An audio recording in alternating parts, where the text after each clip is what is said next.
Chapter 18 Spacehawk Construct vs. Mecha Ronin. July 26, 609 hours. General Michael Smith's briefing room. Having dismissed the meeting, General Michael Joseph Smith slumped into his office chair, hands folded, allowing his head to drop and his eyes to close as he took a moment to breathe, slow his thoughts, and center himself. This meditative state lasted but half a minute before it was shattered by a loud crash and a sharp impact that violently shook the entirety of the base. Steadying himself by holding on to the bolted-down briefing table, General Smith reached forward to the communication panel about a foot in front of him. With his right hand, he grasped the top of the panel, and with his left hand he used a finger to hold down a button with which he could communicate with the captain in the control center of the subfloor 5. As a trilling alarm sounded and the borders of control panels flashed red and everything shook, General Smith belted out, "Captain, what the hell is going on?" Matic file. Mustafa Alp Erdogan. Status, Captain, active. Recruitment date, October 12th, 1931. Chronological age, 110 years. Physical age, 25. MOS, base controls, operations, and triage. Other skill sets: aeronautic and spacefaring technology expert, operational systems expert, aeronautic and space combat expert. Noteworthy mentions: traveled to Amerigo in 1929 by stealing a military plane, flying past and around national borders, stealing fuel, flying low, stowing away on a freighter, and then hitchhiking from Florida to Minnesota, whereupon he walked straight to Matic Base 1, situated just beyond the entrance to an old condemned mine.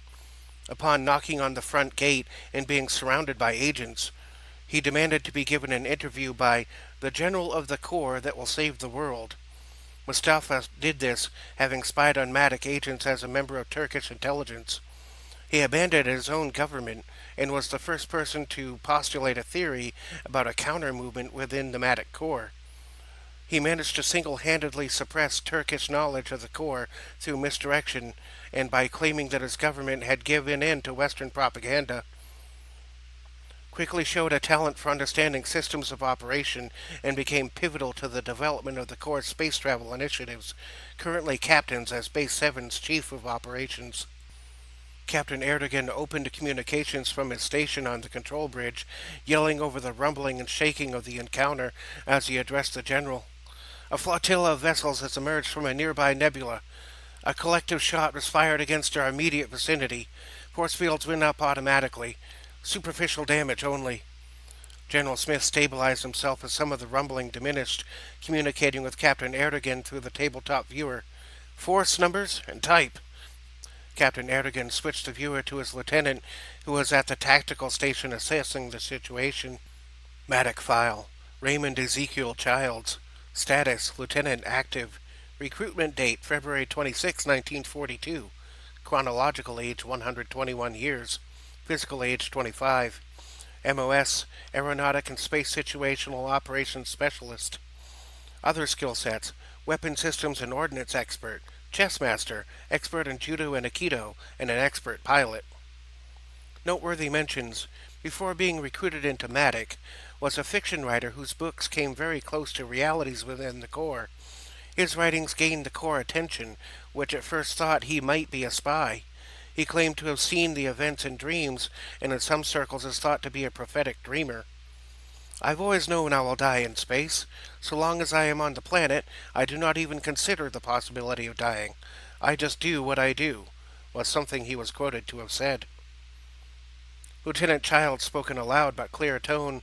"Some 3,000 small attack vessels and General Smith inquired. "And what?" Lieutenant Childs continued to speak with some hesitance. "A gigantic vessel, some 10,000 square miles in total displacement, shaped like a soaring bird. They are directly in our path. 2 minutes to intercept." The lieutenant said this, looking over to his captain for confirmation. Captain Erdogan confirmed, saying, "Yes, a giant Black Hawk." General Smith tuned into the viewer on his tabletop device and got to see it for himself. It was indeed a metallic Black Hawk, the size of a metropolis, surrounded by thousands of small hawk-shaped two-person vessels. General Smith exclaimed, "Space Hawk! All vessels, full stop!" With that command given, the captain of each bridge gave the order for the helmsman to bring the vessel to a halt. The warrant officer assigned to the communications panel that day spoke up from the rear station of the bridge. "Sir, General, there's an incoming signal from the giant ship, addressed to General Mikhail Yosef Smith, specifically." General Smith heard this and spoke with furrowed eyebrows in an almost ominous tone, low with just a bit of gruffness. "Pull it up, for everyone to see."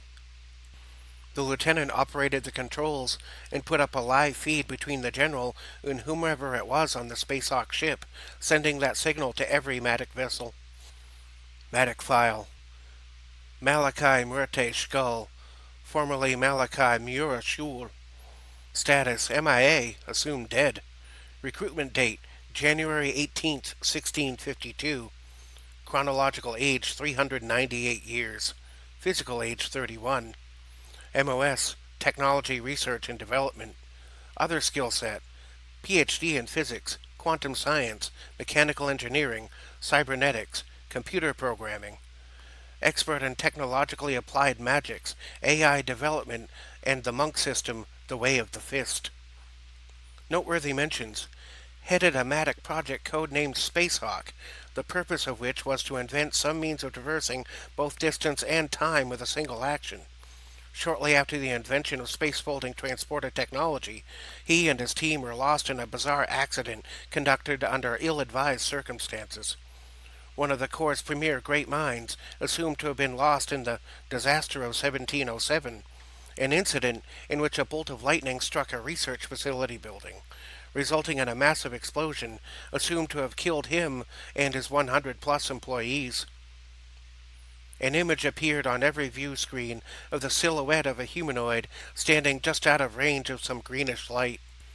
The silhouette suggested armor or some sort of augmented technology being connected to every aspect of the shape. The figure on screen stepped forward out of the darkness, with whirring mechanical-sounding movements and the sound of metal moving across metal. In the background were only green-colored displays behind other humanoid silhouettes, some of which had some form of a pair of antennae protruding from the tops of their heads.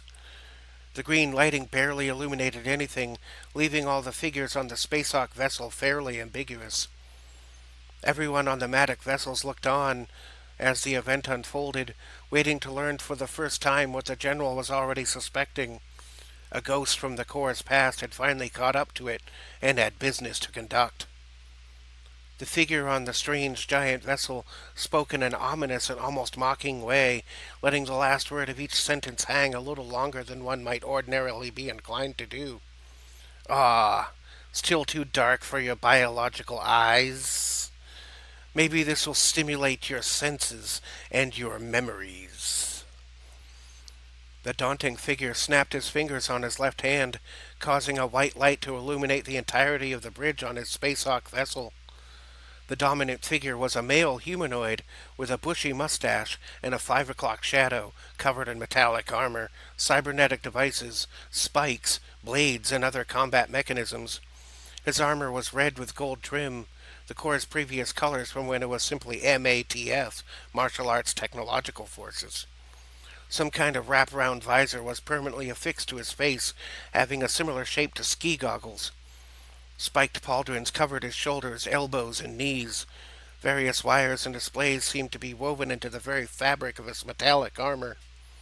Behind him were other humans in similarly styled armor, and some sort of white-skinned, yellow-eyed humanoids with 2 antennae on top of their heads, each of which was connected to a device attached directly to the brain through the skull. Some had their original skulls replaced with an artificial one made of some transparent material. Most seemed oblivious to their surroundings. However, even through the costumes and technology, Mikhail recognized their leader. General Smith mumbled to himself, "Malachi Mura Shoal."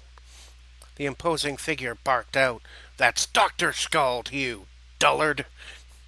General Smith replied, keeping his composure despite the shock of seeing the man and the strange ways in which he had altered the pronunciation of his own name, saying, The disaster of 1707. You survived. How? Dr. Skull chuckled insidiously. What you call an accident I know to be a turning point. I learned through your chrono archives when that storm would come. I planned the entire thing. General Smith answered back. I don't understand. Dr. Skull guffawed. Of course not. You rely on Hanlon's razor far too much. Did you ever stop to consider that I might just be a wicked young man? You want to know why all this? Oh, it's very simple. Earth is fucked. It's predestined. So I got my own planet and my own people. I don't need you. General Smith stood from his chair as he responded earnestly. So you were all separatist. But why the warning shot, and why hold us up now? Dr. Skull put his hand to his chin and thought.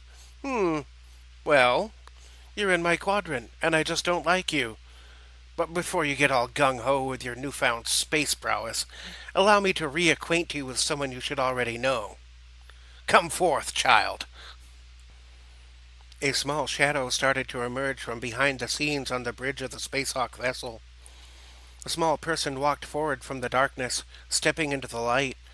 The small 10-year-old girl was covered with cybernetic implants, and the top of her head was metallic, save for a singular white ponytail protruding from the top of her head.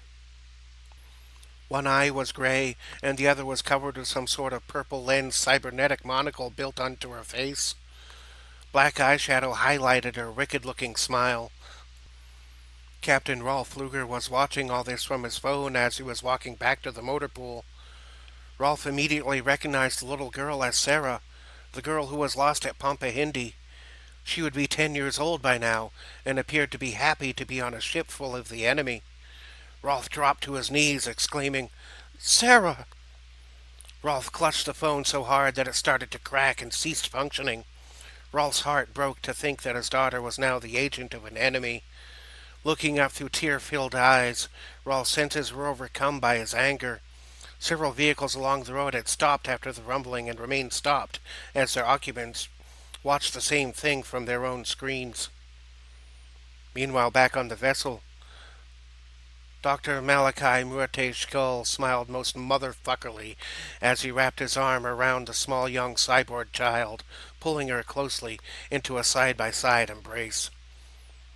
Captain Erdogan spoke from Base 7's bridge. Waiting on your orders, sir. The general and many other MADIC members stood aghast in shock. Those who knew of Sarah's disappearance were shocked to see her. Those with the compassion for children were saddened to see one turned into a cyborg. The general held up his right hand as a signal to hold for further instructions. General Smith put his hand down and spoke earnestly to his former officer in an attempt to be diplomatic. Dr. Skull, I understand that you didn't agree with the Corps. You had the option of retirement. This is treason. And even this I would be willing to let go. And now you flaunt our missing youth in front of us. What the hell do you want? Dr. Skull chuckled softly. It's very simple. Stay out of our way and you may survive. Oh, and stay away from Silicion and Tarathar. It would also be much healthier to keep your nose out of certain things, such as strange signals on little blue planets. Do that, and we may even remain friends. General Smith spoke more harshly and authoritatively. You still haven't answered my question. Why do any of this? Dr. Malachi Muerte Skull chuckled violently.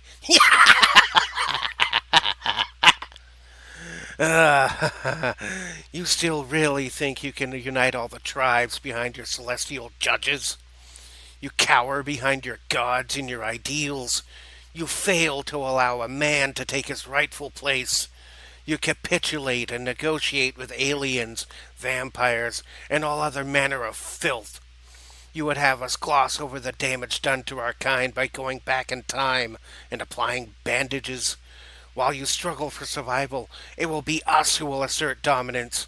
All else will be subservient, or it will be dead. And I have assurance of this.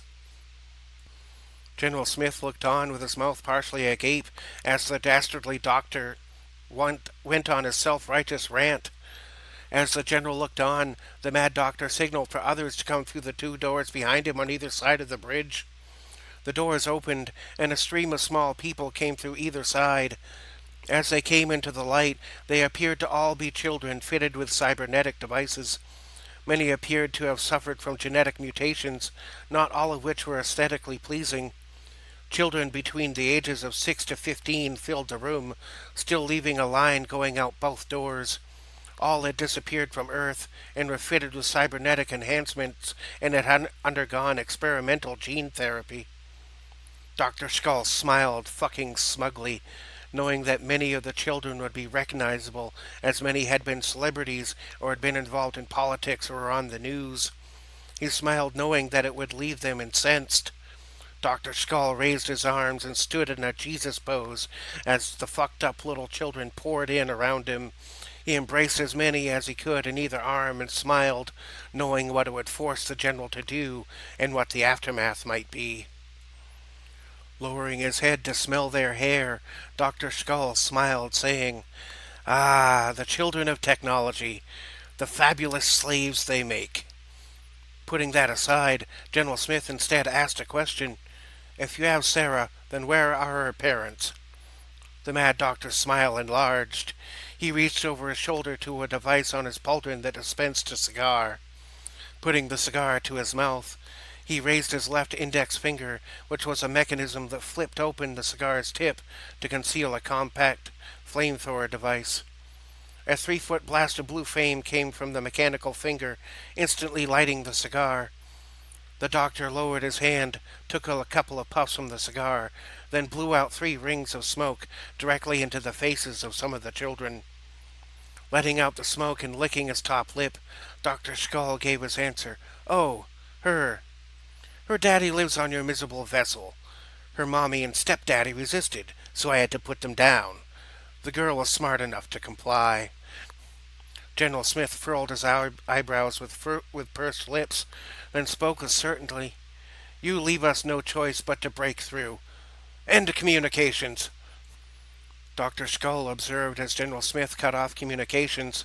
Raising both arms and waving his hands, the mad doctor gestured for the small ones to leave the room. Dr. Skull barked out, "Back to your assigned duties. This isn't a vacation ship." The mad doctor sat in the central chair on his battle bridge, and with a clenched right fist, he gave out orders with a twisted sense of urgency. "Prepare for the arrival of Matic. Launch all fighting vessels. Activate the defense grids in sectors 241 through 272. Leave Base 7 for last. It is essential that I humble the general personally. Make it so." Dr. Malachi Murte Skull observed with delight and admiration as some 3,000 fighter vessels launched into action from the many ports all over the Spacehawk, essentially doubling the number of available fighter vessels to a little over 6,000. The Mad Doctor watched on, his long-range sensors, as the Matic forces scrambled into action. While the Mad Doctor had been on his tirade, Colonel Rouge had already started mobilizing Matic pilots and defenders. 2,600 pilots scrambled to the hangars within the spherical bases. Colonel Rouge could be heard all throughout the bases via the PA system. "All qualified pilots, scramble to your designated vessels. Those not designated to a vessel will be assigned one at hangar sign-in. Repeat, all pilots to spacecraft. All pilots to battle stations." The pilots climbed into vessels very similar to the Mach 337, similar but much newer and more advanced. Where the Mach 337 was simply a bronze color, these vessels were adorned with Matic colors, black, gold, and royal blue. All vessels bore the banner of the globe and 8-pointed wheel. Heavy fighters, officially called Mach 442 Bow Wing, are the size of a military cargo jet, heavily armored and shielded with powerful weaponry. Each can carry up to 30 tons of troops and heavy equipment. 20 out of 100 Matic space vessels are of this type.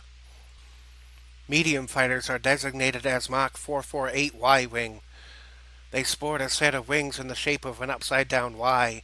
Medium fighters are about the size of a cargo van and are sometimes affectionately referred to as the short bus or the minivan of starships. They have intermediate weapon and force field strength and can carry a crew of up to 20 while being operated by two persons. 30 out of 100 Matic spacecraft are of this type. Small or attack fighters built as two-person craft are designated as the Mach 551 X-Wing assault vehicle. The X stands straight up and is more of a T-wing. The ends of each 30-foot wing support multiple weapon systems. Attack fighters are lightly armored, heavily shielded, heavily armed, and very maneuverable. They are the main fighting force of core flotillas. 50 out of 100 Matic spacecraft are of this type. Jacob Bastian and Jonas Black were both qualified pilots and were at breakfast together. Jacob was just sticking his fork into the first bite when the alarms went off and the call to action was initiated. Lieutenant Bastian looked deflated as he set the fork down, saying, "Ah, come on, man. I just wanted one meal in peace. Where's Captain Luga?" Mr. Black stole a quick few bites and, wiping his mouth with a napkin, managed to utter through a full mouth while chewing, "Probably chasing ass as always." Mr. Black swallowed the 5 bites of food and finished his sentence. Fuck him. We got a job to do. Come on, we'll take my bike to the hangar." Lieutenant Bastian replied, "Sha, let him sleep. We get to glory." People everywhere were scrambling to their positions, activating their equipment, taking their stations, readying to take action. A klaxon alarm blared over the sound of people scrambling about with a sense of urgency. A red outline and the words "Situation Red" flashed across every monitor and screen throughout the bases on every Matic phone. Jacob and Jonas snatched a few quick bites and then ran full speed from the mess to the parking lot to secure their ride to the hangar. Once outside, Jonas led the way to his motorcycle. Jacob called out to Jonas as they ran, "Where this ride?" Jonas quickly outpaced Jacob as he ran and launched into an acrobatic leap, going over the hood of a nearby car and landing squarely into the seat of a fast-looking motorcycle. Jonas called out to Jacob, who was still looking on as he approached from some distance away, "Come on, find something to hold on to that isn't me." Jacob ran toward the car, leapt up onto the hood, ran across it, hopped down, approached the bike from behind, stood next to it, and swung his left leg over it and mounted the rear of the seat. Reaching down with both hands, Jacob took hold of the small bar behind the seat. Jonas lifted his cell phone, activated an app, causing the motorcycle to unlock and start. Jonas gave the peppy 1.5-liter inline-4 engine a few revs at a little over 8,000 RPMs out of 12,000 possible. Jonas turned his gaze back to the left slightly and said, "Hold on to something." Jacob replied, "Yeah, I'm ready." Jonas pressed a dashboard button that retracted the kit stand, hit the radio power button, and blasted out some AC/DC metal cover and a surprisingly stout speakers on the bike.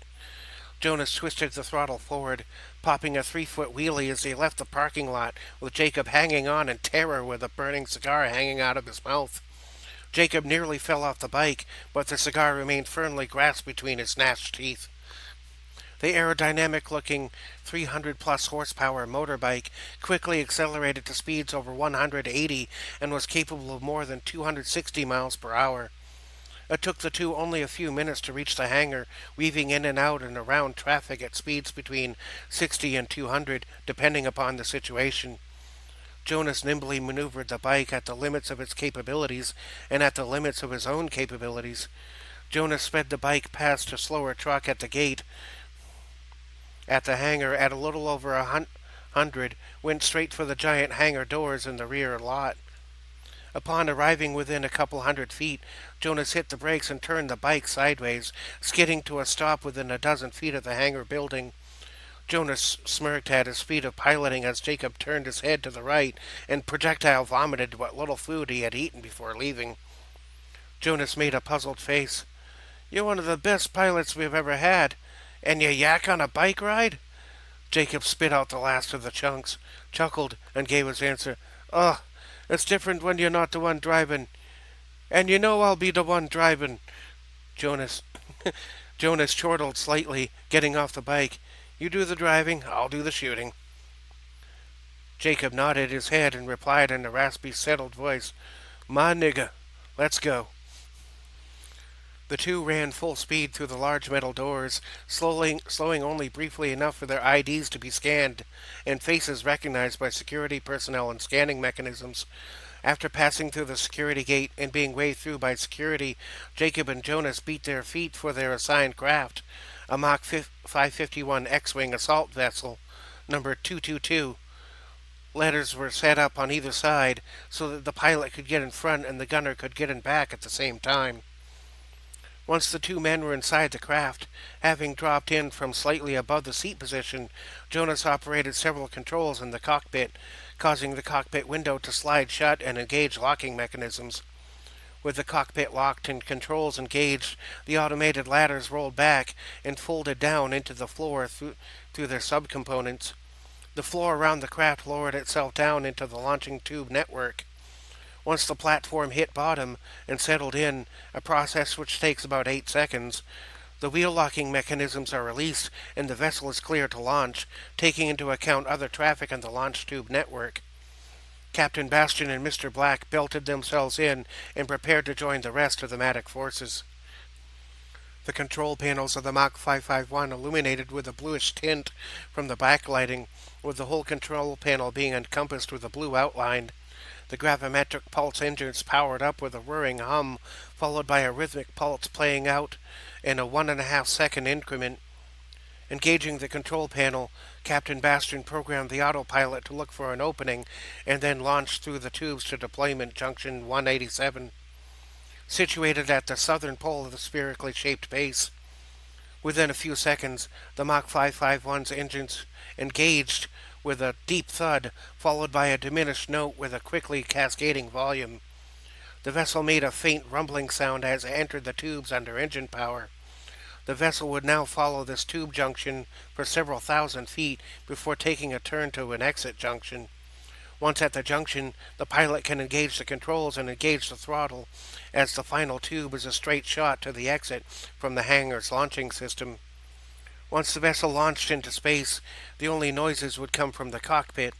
The two had practiced these scenarios so much that there was no need for dialogue. Each man knew exactly what to do and had a system of gambits that informed them as to how to act under various circumstances. Once out of the junction, they took their place towards the back of a squadron of 100 arranged in an arrowhead formation, which would serve as one of 26 squadrons in the Matic fleet. Each squadron formed so that the heavy-class Mark 442 bow wings took the lead, followed by the medium-class 448 Y-wings, with the Mach 551 X-wings taking up the rear. Each squadron leader tested their comms as they waited for their orders to come down from command. A quiet, unspoken tension rested upon the minds and shoulders of most Matic members, many of whom were mentally preparing themselves for the possibility of dying for their passions. Others thought only of getting home to their loved ones. Everyone accepted, in their own way, that they might die this day. No one said it, but it could be felt everywhere. The squadrons waited for orders as the last of their numbers fell in and took up their positions, ready to act upon command without regard for danger. Inside Mach 551 number 222, Jonas broke the tension with a question. "Nervous?" Jacob chuckled nervously. "Ha! Terrified.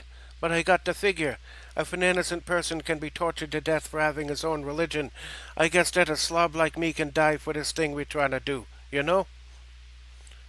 Jonas nodded as he activated the vessel's weapon and defense systems. "With you there. Just remember the Zen methodology. There are only the controls and the course. There is no pilot. Yet piloting is occurring. Mindless. Stay your course and breathe." Jacob let out a belly laugh, saying, "I'll try that, but I'll be lucky enough not to shit myself today. You just focus on the shooting, so I can focus on the flying." Jonas's tone became much more serious with just a hint of silent acquiesce. "Yeah, roger that." Silently, they awaited their orders as the last of the squadrons formed. Spacehawk's tactical... On board the Spacehawk, Spacehawk's tactical controls operator was a Zeroid, a mechanical life form from a world called Polarisphere.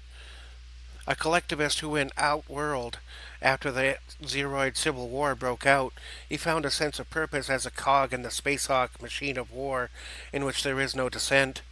Having a basically humanoid appearance, the main difference in physical form was that he had 4 digits on each hand and foot instead of 5.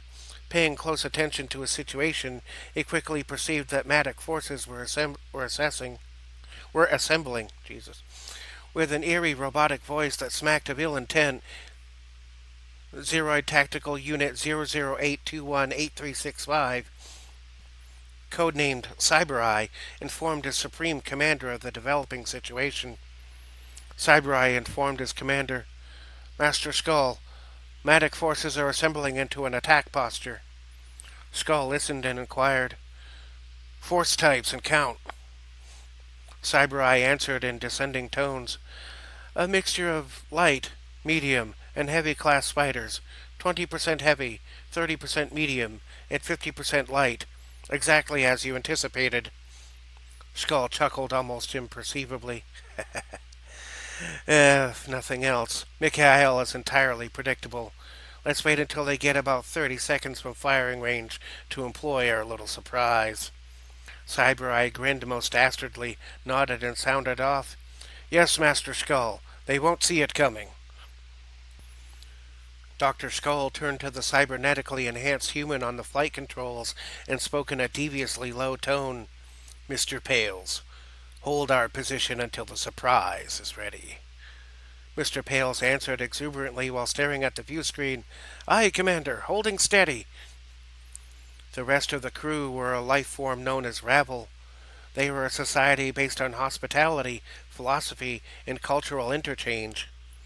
They invited in the very people who eventually enslaved them.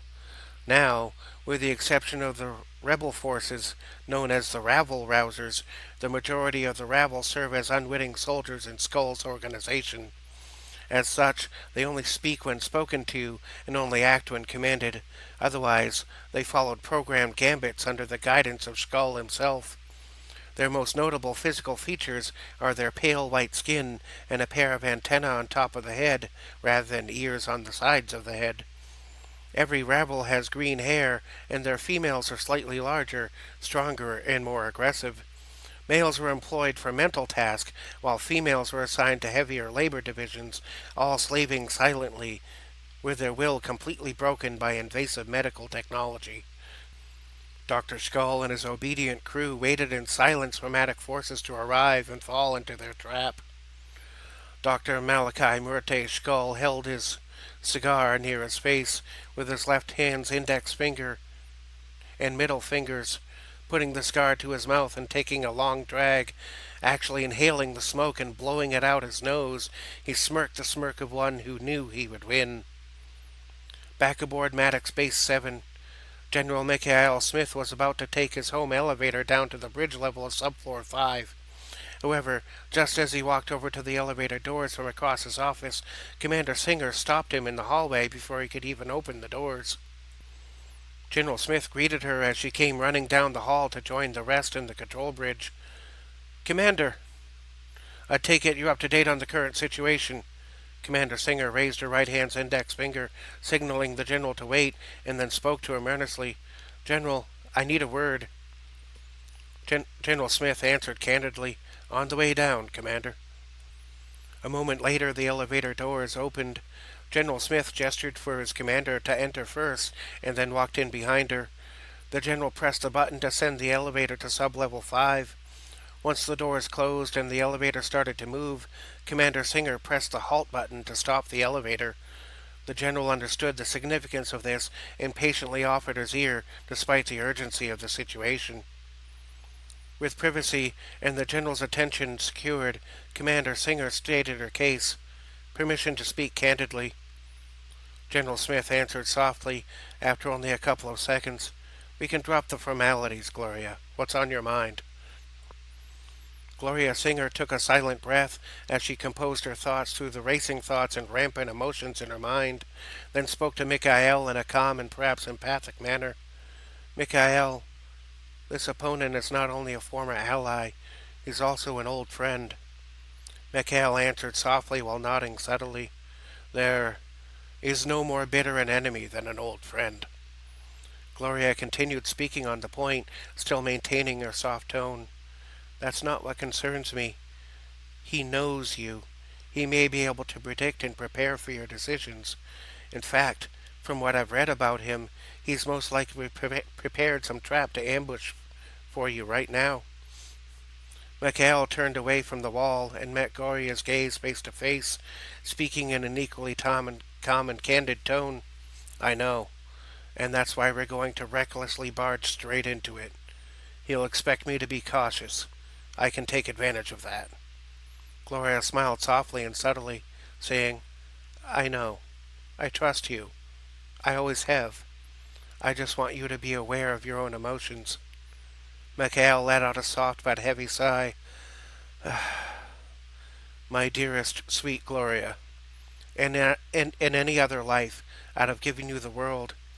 Instead, I'm leading us to our potential doom as we embark to do battle in space with a potentially more prepared opponent.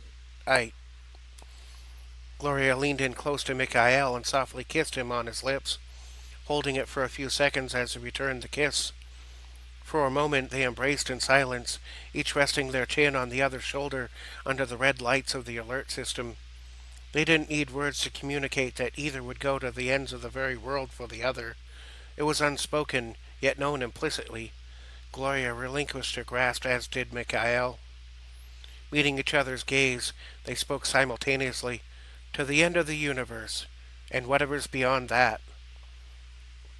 Mikhail and Gloria exchanged a mutual silence as Gloria hit the resume button to reactivate the elevator. They stood next to the other, holding hands and looking forward as the elevator finished its descent to the bridge. Once the doors opened, Gloria entered the bridge first, followed by Mikhail. Captain Erdogan sounded off.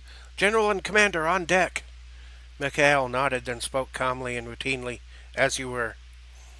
Mikhail took the center of the bridge as he looked out the screen with his arms and hands in a parade rest position. In silence, he observed the view screen and looked to each person at their station. General Smith turned to Lieutenant Childs. Report, Lieutenant. Lieutenant Childs responded professionally. Sir, one Spacehawk-style mothership and about 3,000 small attack vessels. I'm also getting a lot of background radiation, but can't make heads nor tails of the configuration, sir. General Smith nodded, then looked to the science officer who confirmed the same findings, then looked to the helm officer and issued an order. Lieutenant Sage, set coordinates for a position just 30,000 meters beyond their position and activate the slingshot drive. Matic file. Lee, Anna, Sage. Status, Lieutenant active. Recruitment date, July 22nd, 1600. Chronological age, 444 years. Physical age, 24. MOS, Base 7 Helm Control Officer, Head of Magical Technology Research. Other skill sets, Mechanical Engineering, Alchemical Sciences, Golomancy, Ritual Magic, Leatherworking, Metalsmithing, Scholar of Trothian Philosophies, Carpentry, Stonemasonry, Painting, and Sewing. Noteworthy mentions: a scholar of science and magic from Tarathar, Lee Anna Sage is 1/4 Elvish and was born an aristocrat in exile for her impure lineage. Abandoned her title and struck out on her own to become an adventuring scholar. After 5 years of petitioning, was granted permission to explore the old disused catacombs underneath the kingdom's castle. They had been closed due to the presence of something people were not ready for yet, in quotes.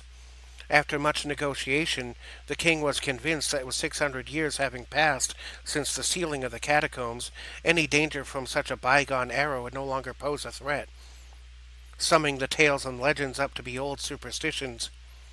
Buried deep in the old catacombs was an ancient mechanical device, which was once magically powered. Leanna Sage got the device working again and discovered it to be a portal. She took the leap of faith, or curiosity, and stepped into the portal created by the device. The portal led to the direct center of Matic at that time, their only base of operations.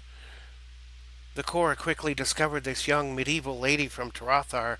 Having no way to get back home at that time, Leanna Sage asked to become a member of the Corps. After a candid interview with General Smith, he himself approved the request. Although many were distrustful at first, she earned her place as and a solid reputation as an outstanding member of the Matic Corps. Lieutenant Sage sounded off. "Setting it up, sir." Commander Singer interjected. "Objection, sir. That system hasn't been fully tested. It isn't worth the risk."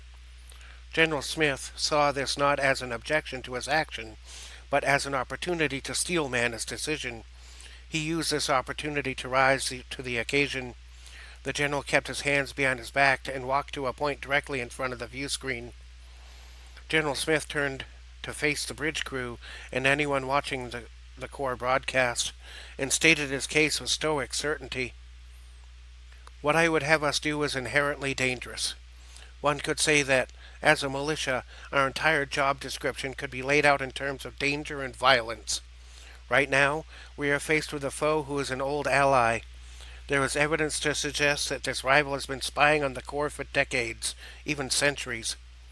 They have had time to prepare for something we never knew was coming. If we act as we always have, we tip our hand to a more prepared enemy.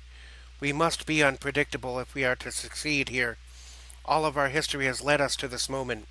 Let us be intrepid and not waste this moment on doubt and hesitancy. Every single one of us has taken an oath to defend our people. If we fail here, our people have no chance. We succeed at this by being unorthodox. Our enemy has outwitted our best minds at nearly every turn, and that's because we've been too predictable. So I ask you, do we take the safe road and fail again, or do we seize this opportunity to reverse our fortunes?" Commander Singer sounded off with reciprocal enthusiasm. "I stand convinced. Are there any other objections?" The bridge crew and all else fell silent, indicating their consent. General Smith waited 3 seconds, then spoke again, this time softly and assuredly. "Lieutenant Sage, power up the slingshot drive. Change our heading 180 degrees and stand by. Lieutenant Childs, inform our pilots of our plan and engage mooring beams onto the fighter vessels once they have adjusted their headings." Back on board the Space Hawk, tactical slave Cyber Eye reported to his supreme commander, "Master Skull, the Matic spheres are creating a huge surge of energy and mooring their fighter craft squadrons." Master Skull replied in a confused and snappy tone. "What? Why?" Cyber Eye replied faintly, "Unknown, my lord, but they are amassing millions of joules of raw energy and changing their heading. They appear to be reversing course." Master Skull muttered and then escalated to shouting, "Doesn't make any sense. They should be advancing! What are they doing?" Cyber Eye studied the readings on his console and answered as best as he could. The energy signature would suggest that they are generating a rift in space-time, similar to space-folding transporter technology. Master Skull spoke angrily with force. "Transport! No one escapes from me! Advance the fleet! Prepare long-range weapons!" Cyber Eye confirmed his orders as a small cord extended from his wrist into the console, connecting him directly to the system controls. "Repowering long-range weapons, preparing confined beams, ready to fire in 30 seconds. On Base 7's bridge, Lieutenant Sage reported, "Slingshot drive fully powered, coordinate set, facing set to 180 degrees. Lieutenant Childs reported, "Mooring beams are engaged, we're ready to jump." General Smith spoke to Tactical Officer Childs, "Prepare short-range weapons, be ready to target as soon as we jump, wide and heavy dispersal." The general then spoke to Lieutenant Sage. "Miss Sage, after 10 seconds of sustained energy weapons fire, re-engage course towards Tarathar at maximum engine velocity." Lieutenant Sage answered with a stoic resonance, even though smiling on the inside at the thought of seeing her own homeworld again. "Secondary course plotted, sir. Ready to engage." Aboard the Space Hawk, tactical slave Cyber Eye sounded on. 10 seconds to full charge. Master Malachi Murte Skull muttered with intense focus, "No one escapes from me. Fire when charged." Aboard Base 7's bridge, General Smith paused for a few seconds, taking in the entire scenario, focusing on the task at hand as his mind raced with all the possibilities. He took in a deep breath, held it about 5 seconds, then released it. With a stoic and serious tone, General Smith gave the order, "Engage." While these events had been unfolding, Captain Rolf Luger had ideas of his own. Though not officially a pilot in the Space Force, the captain still had access to all the toys. Having requisitioned a ride to the hangar from a fellow motorist, Rolf had made his way to the Mach 337 Bobcat, disabled the security locks, and used the vehicle to join Base 7 Squadron. Most in the squadron didn't think to question it, as the general order was for all to prepare for combat, and most were already familiar with the Mach 337 vessel. Warrant Officer Black noticed and opened up a comm signal to speak to the operator of the Mach 337. Mr. Black operated the panel and attempted communication. "I was advised that the 337 was still in evidence. Occupant, state your ID and intent." Captain Luger was aboard the 337, fully decked out in heavy gear and armed with 2 photonic rifles, a grenade launcher, 2 Omni-Fire pistols, 2 packs of C-12, and a gravimetric auto shotgun codenamed GAS, which had 2 triggers and 4 barrels. The gas gun was preloaded with a drum-style cartridge, packed with 500 rounds of gravimetric Omni-Fire slugs and Omni-Fire scatter shots, staggered in a 50-50 rhythm. The mechanically enhanced armor was a matte black with a deep blue stripe for accents around the armor plate parameters and along the outsides of the arms, legs, and torso. The highest level tech plate armor also contained force field generator, which was mounted to the back, providing both a physical barrier and an energy dispersal field to defend against energy weapons fire. The entire setup was a one-of-a-kind set of arms, still in development, and the captain had requisitioned all of it. Captain Luger heard the incoming message and responded, "My girl is on that bastard ship, Jonas. You can either help me or you can get the fuck out of my way." Lieutenant Bastian overheard and added to the conversation, "Putting that aside, how are you even gonna get your girl?" Captain Luger answered in a tone that was both matter-of-fact sounding and a bit disturbing. "The eyes of that hawk are cannon ports and look to be unshielded. I can get inside the ship if the nose of this can be rammed straight through. I intend on going inside and getting Sarah myself." There was a period of uncomfortable silence on Matic Vessel 222, which was broken by Lieutenant Bastian. "Okay then, we'll give you cover." Mr. Black looked up from his console. "We will?" Lieutenant Bastian looked back over his left shoulder to Mr. Black and answered him, "Yes, I think we will. Not like he's gonna get another chance at his daughter. It's the right thing to do, isn't it?" Mr. Black protested at first. "But we have orders to hold, strike, and go. No distractions." Lieutenant Bastian pursed his lips while nodding, but said this, "Yeah, you can be a good soldier if you follow commands, but I think this situation is more about being a good father, no?" Mr. Black answered, "Well, I guess. Yeah." Lieutenant Bastian let out a chuckle. "See that? We got your back, Mr. Luger." Captain Luger's facial expression became a bit more stoic and relaxed as he simply said, "You're damned right you do. Just follow my lead." On board Base 7, Lieutenant Sage engaged the controls, releasing the slingshot drive's accumulated energy. A rift, highlighted by a bluish energy field, formed around the entirety of the flotilla of Matic spheres and vessels. Just as the drive systems activated, an alarm went off, signaling incoming long-range weapons fire. The incoming charges never hit, as the formation of spheres and accompanying vessels slipped through the rift and reappeared in 2 dazzling flashes of light, vanishing from the starting point and appearing 3,000 meters directly behind the enemy fleet on the opposite side of the nebula. Aboard the Spacehawk, tactical slave Cyber Eye suddenly became very concerned and sounded off with a slight element of shock in his voice.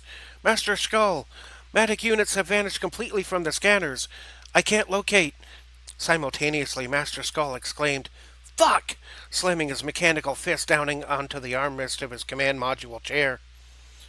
On board Base 7's bridge, The blue light and rumbling ceased as all the spheres in their moored fighter vessels appeared directly behind Master Skull's unaware fleet.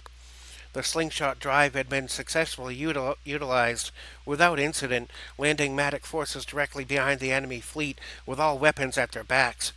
The general wasted no time and seized this opportunity to strike.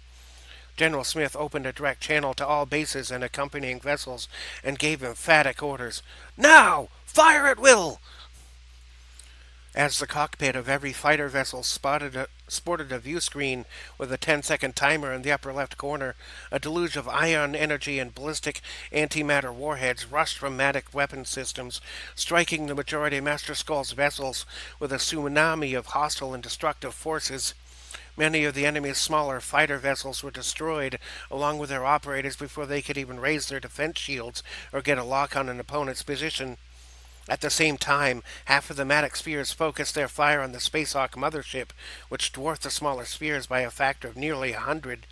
Despite their comparatively small size, the accumulated energy was enough to cause serious damage to several of the Spacehawk's defensive systems, severely weakening its defensive force fields and causing damage to some internal systems. As the attack commenced, having landed very near to the enemy vessels, Captain Luger engaged the Mach 337 engines at full, heading straight for the giant Spacehawk vessel with not just Lieutenant Bastion's vessel support, as 6 others had joined as well. The 337 plowed forward under full gravimetric impulse power, with 6 other Matic vessels providing cover from the rear and sides. As the 337 drew closer to the intended target, Captain Luger transferred all available power to the structural integrity and gravimetric inertia canceling systems, with a plan to ram into the vessel's eyeball cannon port at several hundred miles per hour. If Captain Luger planned it right, he could approach at full speed and reverse course at just the right moment, striking the intended target at a reduced speed, but fast and hard enough to breach the cannon port without destroying the Mach 337 or killing its pilot. The captain set all the parameters as the vessels covering him fought off several enemy fighters who were still surprised and scrambling to even launch into action. Luger plotted the course, set up the sequence of events, and held his breath as the visions of the Spacehawk filled the entirety of both the forward port window and the view screens and all controls. The captain reversed engines with a timed burst as the vessel came within a few seconds of impacting the Spacehawk. Rolf's wild ride ended with a violent crash and the sound of metal screeching against metal. The Mach 337 came to a screeching halt, burying its nose into the cannon mechanism. Captain Luger found himself winded by the force of the impact, but not seriously injured. After taking a few seconds to get his breath back, Captain Luger unfastened his seat restraints just as the Black Hawk's emergency bulkhead system was activated. The captain was sealed in by the bulkhead, which just barely cleared the tail end of the ship. Still bracing against the discomfort of the crash, and with a partially collapsed lung, Luger activated his comms and spoke on Lieutenant Bastion's channel. "I'm in. I'll be as quick as possible. If I take too long, leave without me." Lieutenant Bastion was busy making evasive maneuvers as the communique came through. "We stick around as long as we can, yeah? Oh, fuck, that was close." Mr. Black also responded on the same channel. "I'll keep a lock on you, but we don't have much time. Hurry." On the Spacehawk vessel, conduits exploded and screens flashed as sparks and the sound of strained metal ripped across the entirety of the bridge.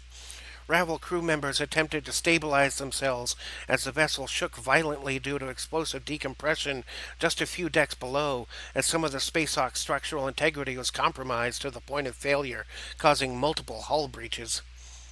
Master Skull screamed in frustrated anger as he opened the communications panel on his command chair. "Stealth vessels! Engage! Now!" Tactical slave Cyber-Eye raised his voice over the chaos. "Master Skull, comms are down, as are weapon systems.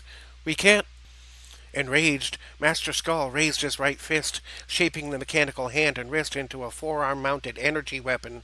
Without another word, he accumulated energy into a basketball-sized blast and aimed directly at Cyber-Eye's face. The blast hit, shattering the slave droid's head into charred fragments amidst a greenish liquid which continued to pump out of the neck for a few seconds before stopping. Reaching forward with his left hand and grasping the deceased by what remained of his neck, he lifted the deceased from his station before tossing him 20 feet across the bridge to the far wall, where the body impacted and fell limp to the floor, making at least 2 twitches before it stopped moving entirely. All 2,600 Matic fighter vessels made a pass over the entire flotilla of hostile fighters, dividing their fire between the smaller fighter vessels and the Spacehawk mothership. There were many nearby enemy vessels still under stealth who were caught in the crossfire as the Matic forces descended upon the unsuspecting flotilla. The swift and stealthy strike revealed some additional 200 Spacehawk-style motherships which had been hiding in stealth mode the whole time. The daring attack revealed their positions, nullifying any hope of a surprise attack from Master Skull. However, the attack also revealed that the colossal Spacehawk vessel was but one of 300 present. Still, by the time the rest of the Spacehawks, which had not been disabled, had dropped their stealth fields and started to power up their weapons, Maddox spheres with fighters in tow were already jumping into solar wind currents and quickly leaving close-range weapon vicinity.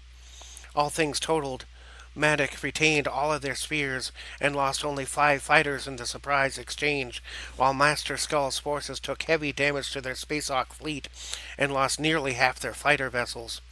It would be several hours before Master Skull's forces could mobilize a coordinated counter. As the stealth-cloaked Spacehawks started to materialize, the Matic forces were just finishing their 10-second sweep and were preparing to implement the move aspect of their hit and move strategy. On board Master Skull's Spacehawk vessel, the port side door to the Mach 337 started to drop open under the power of its hydraulic arms. Several cybernetically controlled rabble soldiers had already flooded into the room and started firing into the open doorway no sooner than it had started to open. Captain Luger escaped through the bottom port of the Mach 337 and unleashed a barrage of energy weapons fire from a pair of photonic rifles. Blaster bright blue energy washed over, pierced, and set fire to the entire company of soldiers before they could even figure out where enemy fire was coming from. All 13 of them fell to the floor, penetrated, burned, and dismembered. Captain Luger emerged from the underbelly of the Mach 337, clad from boot to helm in blue and black heavy core armor, with a dark one-way visor that allowed only a shiny black reflection of whatever was in front of it. Holding an auto-fire heavy photonic rifle in either hand, Rolf was also adorned with several other weapons strapped over his shoulders, including a pair of automatic shot pistols, each loaded with a 100-round clip of Omninium ammunition, in addition to a pair of gravimetric pistols for punching through armor and force fields, as well as a medkit, ordnance pack, and a gravimetric minigun with a 500-round canister capable of firing off 22 rounds per second, and his trusty reciprocating blade sword. As he emerged, armed to the teeth, stepping over the rabble corpses and tracking through the green puddles of blood, the rear doorway to the landing chamber now opened, revealing another 30 rabble soldiers. Underneath flashing red lights and whirring clacks and alarms, Luger whipped about, took aim, and unleashed 2 simultaneous barrages of destruction from both automatic rifles. Luger's immense strength and 260-pound plus body, all carried equipment combined together, allowed him to fire 2 automatic rifles without either traveling upward. The pyroclastic barrage of solar energy ripped through body after body, filling the red, flashing, noisy room with the sounds of whirring mechanisms, small explosions, screams, grunts, and cries as Luger blasted, blew apart, dismembered, and decapitated soldier after soldier before they could even get a shot off. The last 6 rabble soldiers did not go down, as the rabble neural network had adapted to the energy frequencies of the photonic weapons fire. They fired back as Luger dove for cover behind some nearby machinery, hunched down behind the gear as 3 of the rabble went to circle around. Luger reached into his ordnance pack and produced a chunk of C-12 with a remote detonator. Holding it underhand as one would a grenade, he lobbed it over the equipment between himself and the approaching rabble soldiers. The package landed on the floor with a metallic clunk, magnetizing itself to the floor. The soldiers moved forward without hesitation, heading straight for their target. Luger used this moment to aim one of his rifles through a crack in the cover and fired off a single shot, hitting the chunk of C-12. A tremendous but highly localized explosion occurred as the C-12 detonated, blasting three of the Ravel soldiers into green hamburger. Luger received a communique from Agent Black on his headset. "We're hidden under the Hawk's claws, but I don't know how long we can maintain cover. You better get this done quick." Hearing the other three soldiers closing in, Luger quickly switched out his photonic rifles for a pair of neutronic energy displacer rifles. With two new weapons ready to go, Luger reached down beside himself, picking up a tool that had fallen onto the floor. He threw the tool at a wall opposite the three soldiers, diverting their attention to the sound. As the soldiers turned to see what had alerted them, Luger had crawled prone-style across the floor and rose up from behind a different location along the wall. Emerging upon the unwary soldiers, Luger unleashed a dozen shots of energy-neutralizing rounds, all of which hit the three targets for 4 rounds each. The three targets convulsed spastically as energy was drained from their cybernetic systems, causing them to all go into cardiac arrest. Luger walked around the wall of machines and ammo, looking down on the three enemy soldiers. One of them was still alive, gasping for breath and turning blue in the face. Without hesitation, wearing the mouth of an angry scowl and an otherwise emotionless face, Luger raised his left boot and brought it down with all his might, crushing the face of the soldier under his boot, penetrating so deeply that the heel of his boot touched the inside of the back of the rebel's cybernetic skull. Stepping out of the puddle of brains, Luger gently stomped his way over to the doorway on the other side of the 60-foot-long room. Glancing over his left shoulder, he could see smoke and flames coming out of the Mach 337's open hatchway.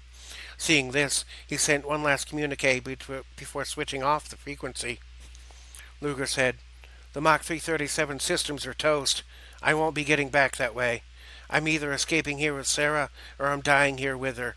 Y'all better split. See us on the other side. Captain Luger out." Bastion and Black tried to raise the signal again, but there was no response. Black made several attempts to change settings, but nothing changed the fact that Luger had cut off communications on his end. Bastion let out a long sigh as the last of the Matic fighter formations were returning to the jump point.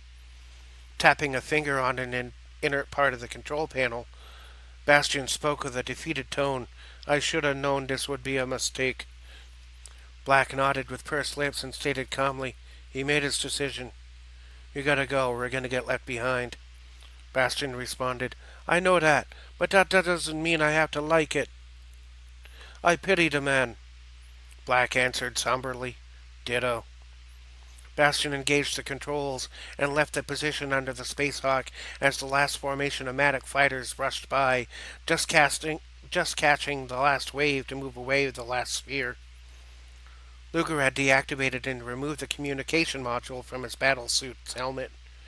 He dropped it onto the floor, rifle straps dangling from his arms, then switched out his weaponry to a set of gravimetric heavy pistols.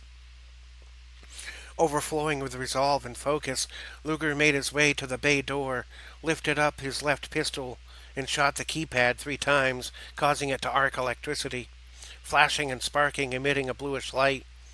Aiming at the series of 3 holes in the keypad, Luger slammed his armored right fist through it, totally shorting it out. Luger felt a surge of electricity go through his body, but yanked back with all his might, pulling the wires and circuits right out of the wall. The 2 metallic sliding doors fell open slightly, leaving Luger just enough space to squeeze through in his heavily armored hand, and force the doors open. On a HUD inside his helmet's visor, he could see the location of his daughter on an approximated map of the vessel's interior. He would have to make his way down a few corridors to a transit room to traverse the nearly 100-mile gap between himself and his target, and then some 31 stories down to the Spacehawk's neck to find Sarah. Pulling hard with both arms, Luger managed to pry open the doors enough to squeeze his rather bulky body armor through. Just as he managed to get the doors open wide enough, a green blast of energy hit him squarely in the center of the body, knocking him back several feet, losing his grip on both pistols along the way. As the doors opened, a Ravel soldier with a scanning visor entered the room, looking for his mark while also relaying information to the neural net. The cybernetic rebel soldier scanned the room, looking for the intruder, but found nothing. The soldier's visor HUD fed it information from the neural network, riding along channels provided by the rabble species' natural empathic abilities. Hijacking the rabble's empathy made them perfect soldiers, allowing them to move in total lockstep, never deviating from the collective perspective fed to them by their overlord, Master Skull. The rabble looked this way and that, scanning on several frequencies, but found nothing. It looked right and then left, and when it attempted to look right again, a shock wave of pain went through its body as its head fell to the floor, decapitated by Luger's reciprocating sword. The beheaded soldier looked up from the floor to see Luger with a sword, oozing his own green blood. Rolling over several times, the head now rested in a position where it got a glimpse of its own body as it slowly died from the separation. The head got to see Luger approach and kick it in the face full force, sending the head flying across the room until it hit the wall and lost consciousness in a splattering of green fluid over pale white skin on a head with antennae still twitching as the brain died. From the battle bridge, deep within the Space Hawk, Malmuerte's skull watched it all unfold from his giant multi-vector monitors. He placed the vessel on intruder alert status and gave the order for all stations to go into full lockdown and ordered a full sweep of all locations. He did this without uttering a single word, as he was fully engaged with the neural network which acted upon his very will. Merely by thinking about it, he could send troops or ships to any location and give them any directive he chose, willing it to be so. Luger recovered his weapons and made for the doorway, stopping only briefly to verify the coast was clear, and then moving briskly down the metallic technology-filled corridor. Luger used his cybernetic eye to tap into the helmet's rear camera, giving him nearly panoramic vision. As he moved quickly down the corridor under pale green light, several doorways ahead slid open as waves of security rabble cyborgs under Skull's control entered the corridor, armed, armored, and looking to kill a certain invader. Luger managed to slip into the shadows of a hatchway, eluding the furthest away soldiers. From the shadows, Luger fired off several shots, hitting each in both their antennae, causing them to fall down, disoriented, blind, and cut off from the neural collective. This action saved him the trouble of trying to pierce their armor. Some lesser armored soldiers came out from passages further away and behind Luger. Using his rear vision and lining up the gun sights with a cybernetic eye, Luger raised both pistols, swiveled them around his fingers, instead looping the thumbs into the trigger holes, squeezing the triggers on pistols facing backwards, striking every target shot at squarely in the center of their unarmored faces. 15 rabble lay dead behind him, each with a 6-inch hole in the center of its face. Walking at a brisk pace, Luger ran so as to go into a dashing strike, pocketing the pistols and going to his reciprocating sword, slashing all 15 throats of the floor-bound, disoriented rabble with a mere 3 swipes of his sword, moving in gracefully executed arcs. After a few hundred feet, Luger came upon a transit room where one could assess a transit car or the transporter systems. Luger had to make this quick, and so chose the more risky option of using the transporter. The setup was such that the transporters could only interact between established sites within the transporter network. This meant that even the transporting to the next transit room, he would still have some distance to travel.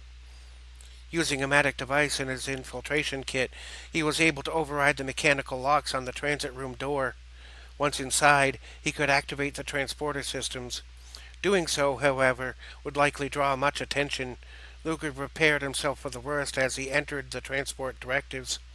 After setting the coordinates and a 5-second delay, Luger stood on the platform, weapons ready, and was transported via energy stream to the transit room nearest his destination. A green beam of energy engulfed him, turning his matter into an energy pattern and back into matter on the other side.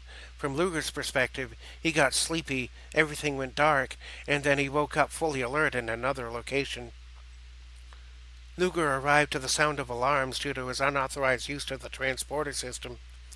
2 rabble soldiers who had been loading some crates turned around, astonished to see the human invader.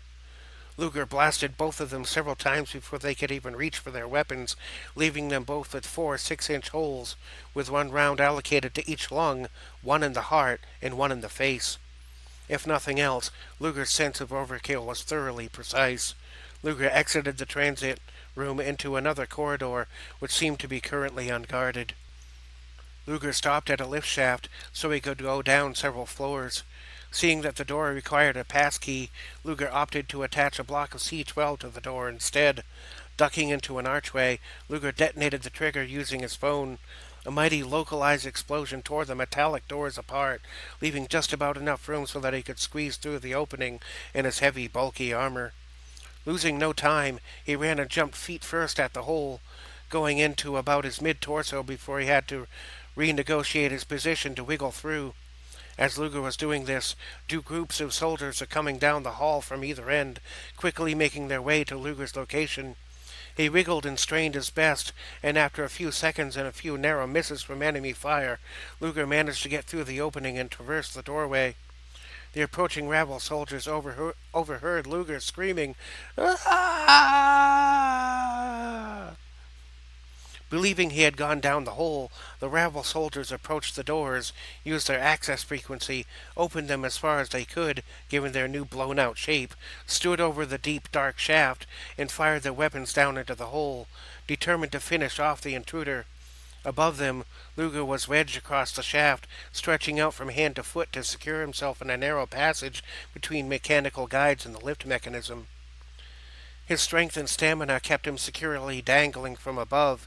Half of the rival units were sent to find another way down to verify the kill, while the other 6 remained to keep watch.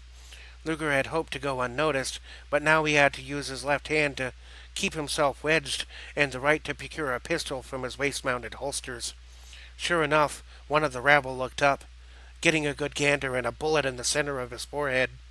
Naturally, the other rabble reacted, but each got a bullet to the head before they could even take aim, as Luger let out a rapid but disciplined succession of highly accurate shots.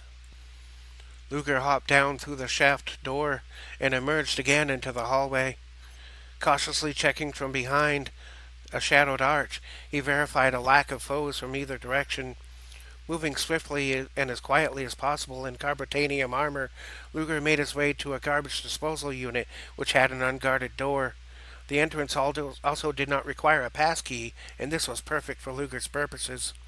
He snuck swiftly into the waste room as the mechanical automatic doors closed behind him. Once inside, Luger turned on his night vision filter to behold an absolute horror.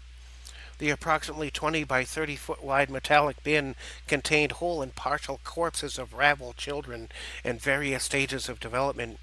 They were deformed, malnourished, mutilated, and often missing parts. Incorporated were experimental cybernetic devices which had failed and caused the children's death. Luger's blood ran cold as he saw this, but he managed to keep his wits about him, as finding his own child and getting her out of this place was foremost on his mind. From the piles of garbage, Luger could faintly hear some wheezing sound interspersed with a squelching squeak. Horrified, yet curious as to what it could be, Luger climbed up into the 6-foot-tall bin and hopped inside, rifling through the electronics and body parts. After going through and tossing aside several items, Luger found the source of the strange sounds. The infant head of a rabble child was connected to some sort of life-supporting apparatus, separate from the rest of its physical biology.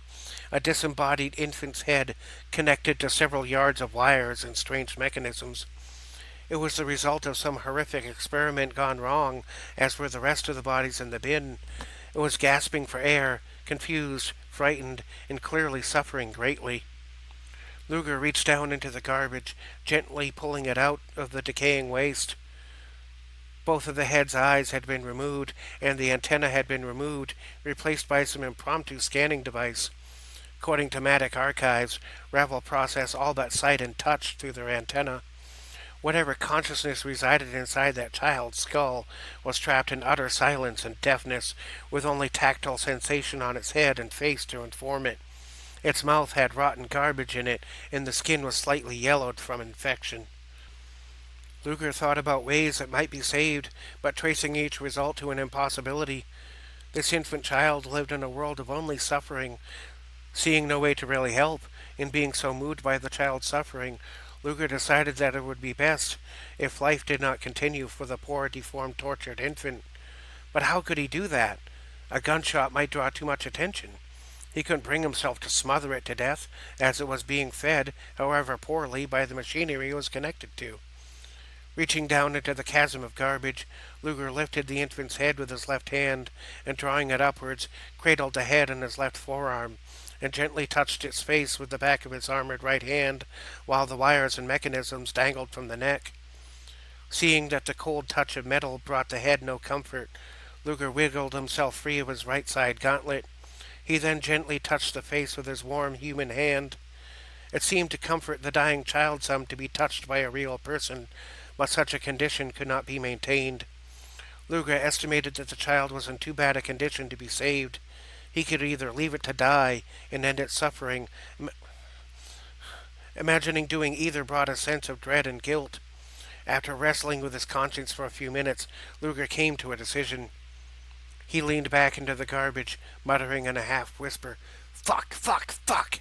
What the fuck am I doing? God damn it!" Luger regained some purchase on his composure and mustered the strength to execute his decision. Still cradling the wheezing, tortured infant's head in his left arm, he again gently touched the face. Cradling the head in his exposed hand, he gently tugged at some of the crucial wiring in the neck mechanism. After tugging on the wires some, the glowing green light went out of the devices, and the devices powered down. Luger comforted the head with his living hand as the infant slowly faded out of this world. Within a few moments, the head ceased all movement as the brain was no longer receiving blood or oxygen. At last, the child no longer suffered. Quivering all over, Luger gently set the head down and covered it up with a nearby piece of discarded clothing material. Rather than a baby blanket, it was a bloody rag, green and crusty, as the blood had dried some time ago. Luger felt a wave of nausea, starting at his lower guts and moving up slowly, as though being immersed in cold water. The nausea overtook his entire body, and he felt the contents of his stomach moving about. Anticipating what was coming, he quickly removed his helmet. No sooner than he removed his helm and smelled the stench of decay on top of the experience of killing the suffering infant, Luger vomited profusely, projectiling chunks of yellowish fluid all over the garbage and corpses. The horrific smells only exacerbated the sensation, which served to keep him vomiting and then dry heaving for several minutes. Once done vomiting with wet eyes and sweating profusely, still feeling shaken, Luger dropped his hands down to his helmet, the top of which had been hit with the vomit, and grasping it lightly, put it back down over his head, escaping the foul smells through the ventilator filter. He was able to breathe clean air again, but his soul was now stained with something he could not shake. With trembling hands, he put his armored gauntlet back on and quickly checked his equipment. Still, he thought only of Sarah and started devising a way to use the garbage chute to reach the desired floor. After the built-in HUD, Luger plotted a course to his destination. He exited the garbage bin, made his way to the controls, intuited the setup of the garbage disposal unit, then set it so that the proper doors would open up without activating the threshers. To do that, he would first have to clear the mechanism by churning up and emitting the current load. Luger secured the rigging and activated the mechanism, sending all the parts through the threshing mechanism and into an incinerator at the bottom of the shaft. The material was merely deposited here for the purposes of salvaging any useful pieces of technology, whereas the biological units were considered to be completely worthless. The items had not been sorted and separated and were all dumped in together. Failed experiments were not authorized before being discarded, as that would be a waste of resources. Many simply starved to death. That was, failed experiments were not euthanized before being discarded, as that would be a waste of resources. Many simply starved to death. With all of the waste materials out of the way, Luger programmed all the doors between himself and the desired floor to open. He could now use a zip line to rappel down the shaft. He wasted no time, programmed the doors, opened the lid to the container, set up his zip line, and prepared to descend. Once he verified the security of the line with a couple good tugs, Luger went about rappelling 31 decks down to the location of his daughter's unique transponder frequency. Along the way, his thoughts were blank. It was almost as though he were watching himself perform the actions. Within a little under a minute, Luger had descended to the hatchway on a level from which the signal was expected to be found. Luger opened the hatchway and found no resistance. Looking about, he discovered a room full of cybernetic devices ready to be integrated into fresh bodies. All the labels were in a recognizable language because the designer of the systems was originally from Earth. Many of the devices were labeled as experimental and had been given a reliability rating based on what percentage of persons died from the device being incorporated. Luger gathered that the early days of cybernetic incorporation were ugly, and that despite any recent advancements, experimentation continued with a less than stellar success rate. Luger was both angered and disgusted by what he encountered in this mere storeroom for cyborg parts. He moved slowly between the cramped shelves, eyeballing the strange assortment of sadistic parts.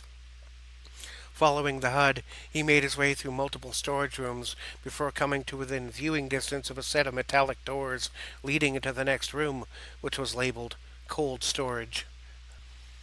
Luger shuddered as he thought about what that might mean, but had to face the reality that he would have to go through the place to reach Sarah.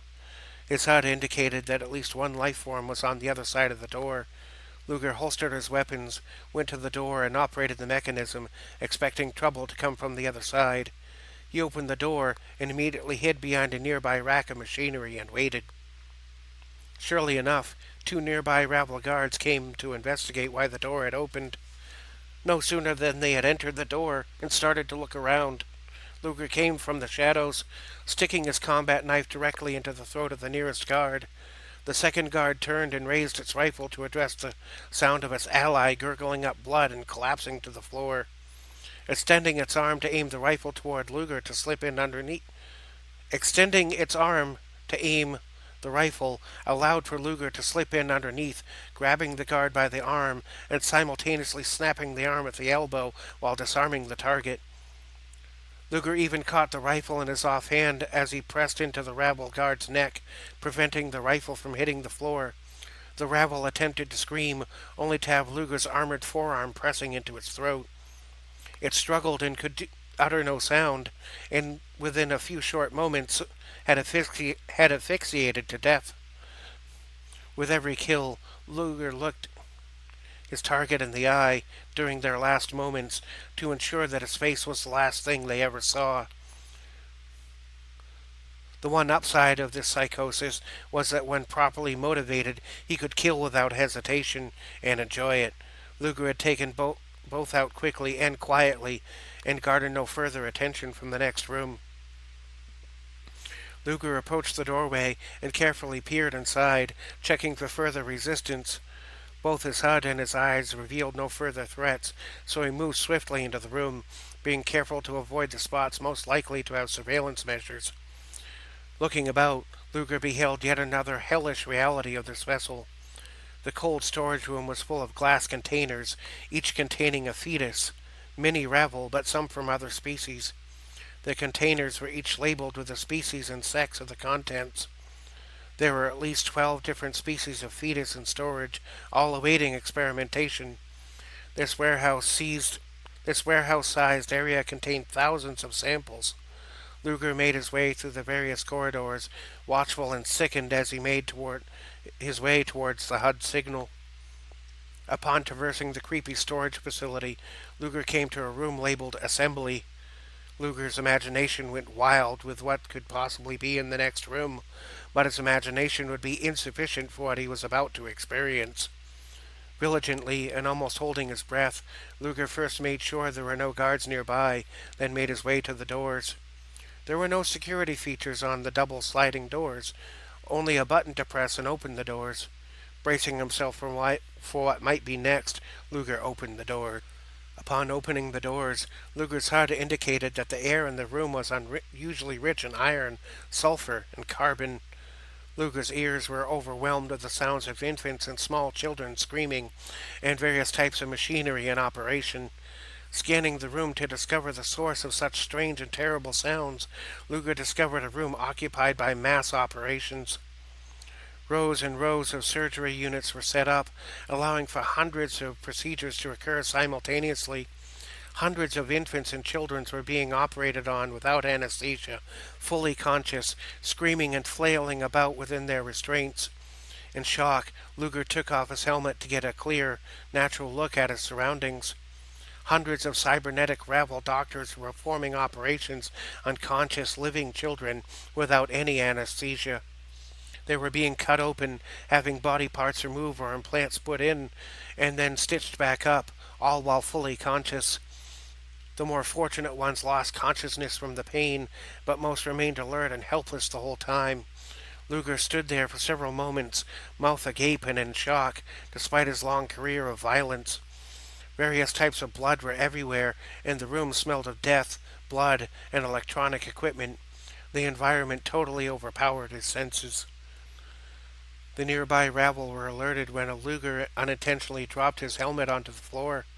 The rabble cyborgs performing the surgery were equally cold and robotic as the soldiers, if not more so. They looked up from their operations, but upon seeing no immediate threat, went back to performing their sadistic operations. Luger became incensed with rage. His jaw quivered, and with both of his fists clenched as he grit his teeth together. His cybernetic eye turned blood red, and his face became flushed with unhinged rage. Luger remembered seeing his father drown his mother in a bathtub for talking back. He remembered the rage and helplessness he experienced as a 6-year-old boy, unable to do anything. The same man had murdered all of Rolf's siblings before that time, a fact he only discovered a year ago upon finding their names in a list of crime victims. Each had been tortured for months on end before mercifully succumbing to death. Somewhere, deep inside, every surgeon represented the same experience to him. He saw his father's face on every doctor.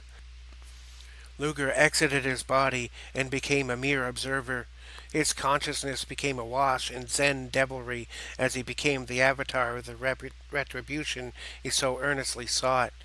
Through squinting eyes and pursed lips and a cold sweat with trembling body, Luger reached down and unsheathed his 500-round minigun. He whipped it over his shoulders, taking aim at the nearest target. With a click and a thunk, he engaged the mechanisms to chamber the chain of bullets. With the ammo ready, the motor whirred to life, spinning the barrels. With the press of a second trigger, the minigun began to spew out Omni rounds at a blisteringly maniacal pace. He swept the barrel of the gun left to right and right to left, mowing down anything resembling one of the cybernetic butchers. Heads exploded, splashing green blood and chunks of flesh. Bodies flipped and flailed about as they became riddled with the force of blunt objects tearing through at several hundred miles per hour. He grunted at first, then slowly escalated into a scream, spraying death and destruction all about the room, destroying equipment, dismembering and decapitating every rabble butcher in sight. The scream lasted longer than the supply of bullets, despite every single rabble and piece of equipment being utterly decimated. He continued to scream with the barrels whirling about, completely out of ammo, his face totally contorted in anguished rage. Smoke trailed into the air, and the sounds of screaming children continued even louder than before. Suddenly, Luger felt himself return, and relinquished from the triggers to the now empty minigun. Breathing heavy, and still somewhat in shock, he dropped the minigun to the floor with a metallic clank. According to the HUD he had been viewing up until now, his daughter Sarah was in the next room. His heart raced at the thought of seeing her again.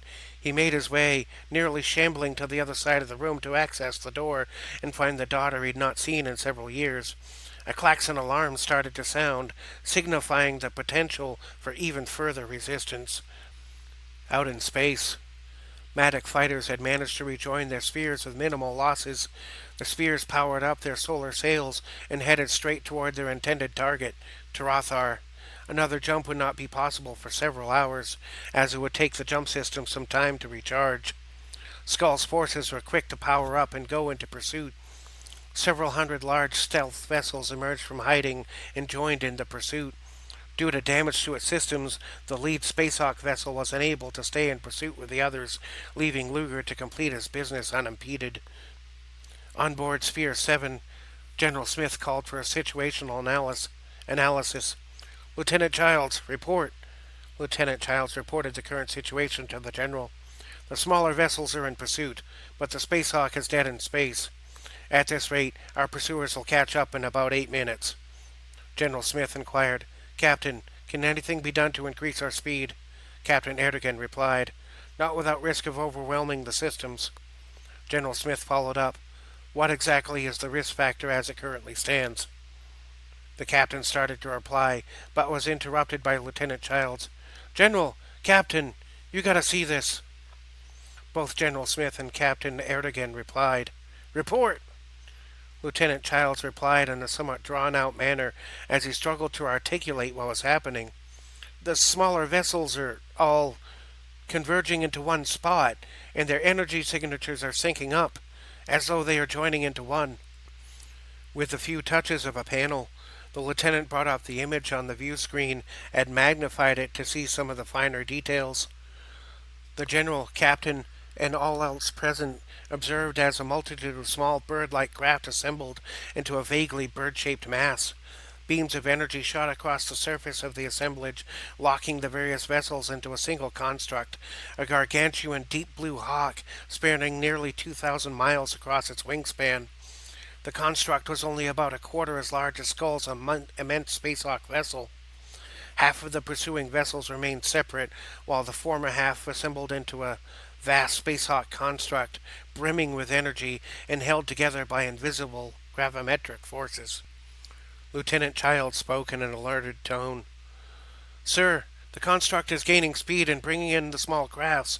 They appear to be able to move just as fast with their gravimetric bubble. They'll be within weapons range in just under 10 minutes. Captain Erdogan offered some further information. General, their fighters still outnumber us 2-1, and their construct is nearly 3 times the mass of all our spheres. General Smith squinted some, taking in the information. Just as he was about to speak, he paused to look over his shoulder to Commander Singer. She simply nodded, anticipating exactly what he was thinking. General Smith nodded, looked to the captain, and issued the order with a look of stoic resolve. All stop. Assemble the Mecha Ronin. Lieutenant Childs turned in his seat to face the general. Sir, I must advise you, there was Sphere 27 absent. The construct will be able to produce anti-energy force fields, but will lack the ability to create anti-material force fields. General Smith acknowledged this with a nod and spoke. I am aware, Lieutenant. Activate the construct. Lieutenant Childs turned back to his console, activated the appropriate sequence, and Captain Erdogan confirmed the process at his chairside console. With the sequence activated, a silence came over the bridge as a 10-second countdown activated.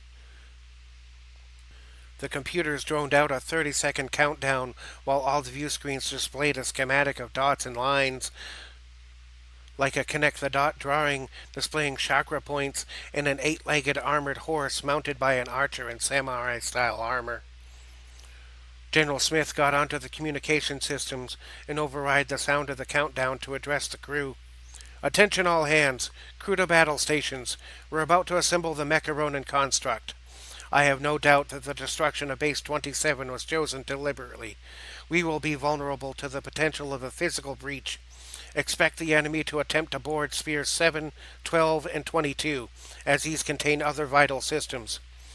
It is imperative that we stave off any attempts to compromise any of these spheres. It is essential that extra security be dispatched to all possible entry points. Once again, expect the enemy to attempt to breach the hatches. May the gods have mercy on us all. General Smith out. As the general finished his message to the crew, the last 3 seconds on the countdown returned to full volume, and then the transformation began. A buzzing and whirring started from the center of every sphere. With all spheres at a full stop in space, each started to vibrate and hum with a bright blue energy. The spheres started to move into alignment according to the design of the system. Sphere 22 formed the base of the head of the mount, 12 became the center of the humanoid heart-mind, and 7 became the central point for the third eye in the center of the head. Lines of crackling blue energy pulled the spheres into alignment, forming a glowing blue outline of an armored archer on a barded steed with 8 legs. As the spheres came into perfect alignment, a skin of blue energy formed, giving further definition to the form. With the bridge crew of Base 7 in control of the rider's head, the crew of Sphere 12 regulating systems controls, and the crew of Base 7 controlling the head of the rider, the Mecha Ronin was charged up and ready to go. The electrified form, joined at the spheres, animated to life as a muscular 8 legged steed charging forward at a gallop across space, its rider holding a compound bow high up in its left hand. Accompanied by their own fighters, the Mecha Ronin lined up the bow to aim at the oncoming flotilla of enemy vessels, which consisted of the Space Hawk construct and its accompanying Hawk-style fighters. The Mecha Ronin took careful aim at the approaching enemy, using all 3 strings of the glowing, crackling compound bow. The entire construct stood 800 miles tall and 1,600 miles long. The vast spans of force field energy and gravimetric force application held together only by spheres, which are comparatively microscopic in size. This was technology from the year 3060, created by the Crotonian military and adapted for human use by Maddox's best minds.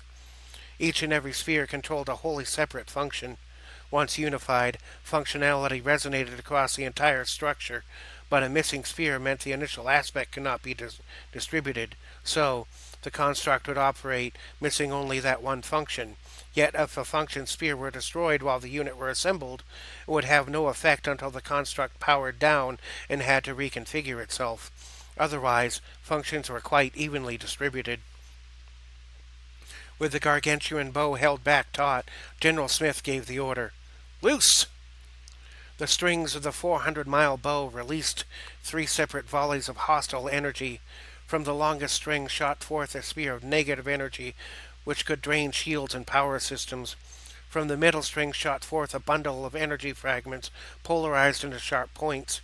From the shortest string launched a series of oppositely polarized energy vortexes, designed to pull a quick reverse on any adaptive systems. The first bolt of energy, bright red, moved the fastest, and as it approached the enemy flotilla, it spread out into a cone shape, washing over the majority of the enemy vessels. Most of the enemy shields struck were severely weakened, and some few of the vessels lost all power and became dead in space. The second cluster of energized polarities, a bright orange, spread out like a shotgun blast, going out in a V shape and striking a majority of vessels, doing severe damage to many of them and moderate damage to those furthest from the initial blast. The struck vessels quickly adapted shield harmonic frequencies, strengthening themselves against the particular frequency used. Moments later, as the 2 groups closed in, the third wave of energy, green, washed over like a wave, completely reversing any established field harmonics, making them completely vulnerable to the frequencies they were designed to protect against. Matic fighters advanced in a coordinated fashion, with their weapon energy frequencies set to the wavelengths established by the reversal. They rushed the flotilla of enemy hawks, firing all weapons and flashes of bright blue energy, penetrating shields, destroying nearly all enemy vessels struck by the first wave. Despite this, the formation did not break, and the Hawks continued to advance ahead of the Space Hawk construct. As the Space Hawk construct came with its own weapons range, the eyes, wing joints, and wingtips glowed with a green hue, getting brighter and brighter for several seconds, unleashing 6 massive blasts of energy, 2 of which penetrated the instantly destroyed several Matic fighters, unfortunate enough to be in the way. Some managed evasive maneuvers, but far many were not so fortunate. The other 4 emissions from the wings were aimed at the Mecha Ronin. The beams of energy struck their target, stressing the energy systems of the Ronin. The Ronin rumbled and shook some, but took no major damage. Its energy capacity, however, was reduced by 14%. The bow of the Mecha Ronin drew back again, synchronizing all 3 strings into a single point, then launching a gigantic spear of energy which traveled at the speed of light, taking on the appearance of a beam which struck the Space Hawk construct squarely in the center of its mass. A few dozen of the vessels which it subsists of, were destroyed or shaken loose, weakening the overall power of the construct. Simultaneously, the two waves of fighter washed over each other in a mutual exchange of chaotic violence, with both sides incurring many casualties. Still, the Spacehawk squadron advanced unflinchingly. Just as the waves of Hawk vessels were closing in on the Mecha Ronin, they parted like a wave, revealing a gigantic vessel about 1/10 the size of a Matic sphere, to which was attached a hollow drilling mechanism fitted with an anti-material matter destabilizer. Hawk vessels around it extended their shields to protect the drilling ship. From the battle bridge on Base 7, General Smith saw this and issued directives. Vessel at battle coordinates 007, 294, 323, bearing 187 degrees. Focus all fire. Do not let that vessel close the gap. I repeat, 007, 294, 323, bearing 187. Several waves of Matic fighters converged onto the coordinates. Many Hawk vessels intervened, taking damage in its stead. Some few waves of Matic attackers got through, but not to any sufficient degree to slow down or significantly damage the drill ship.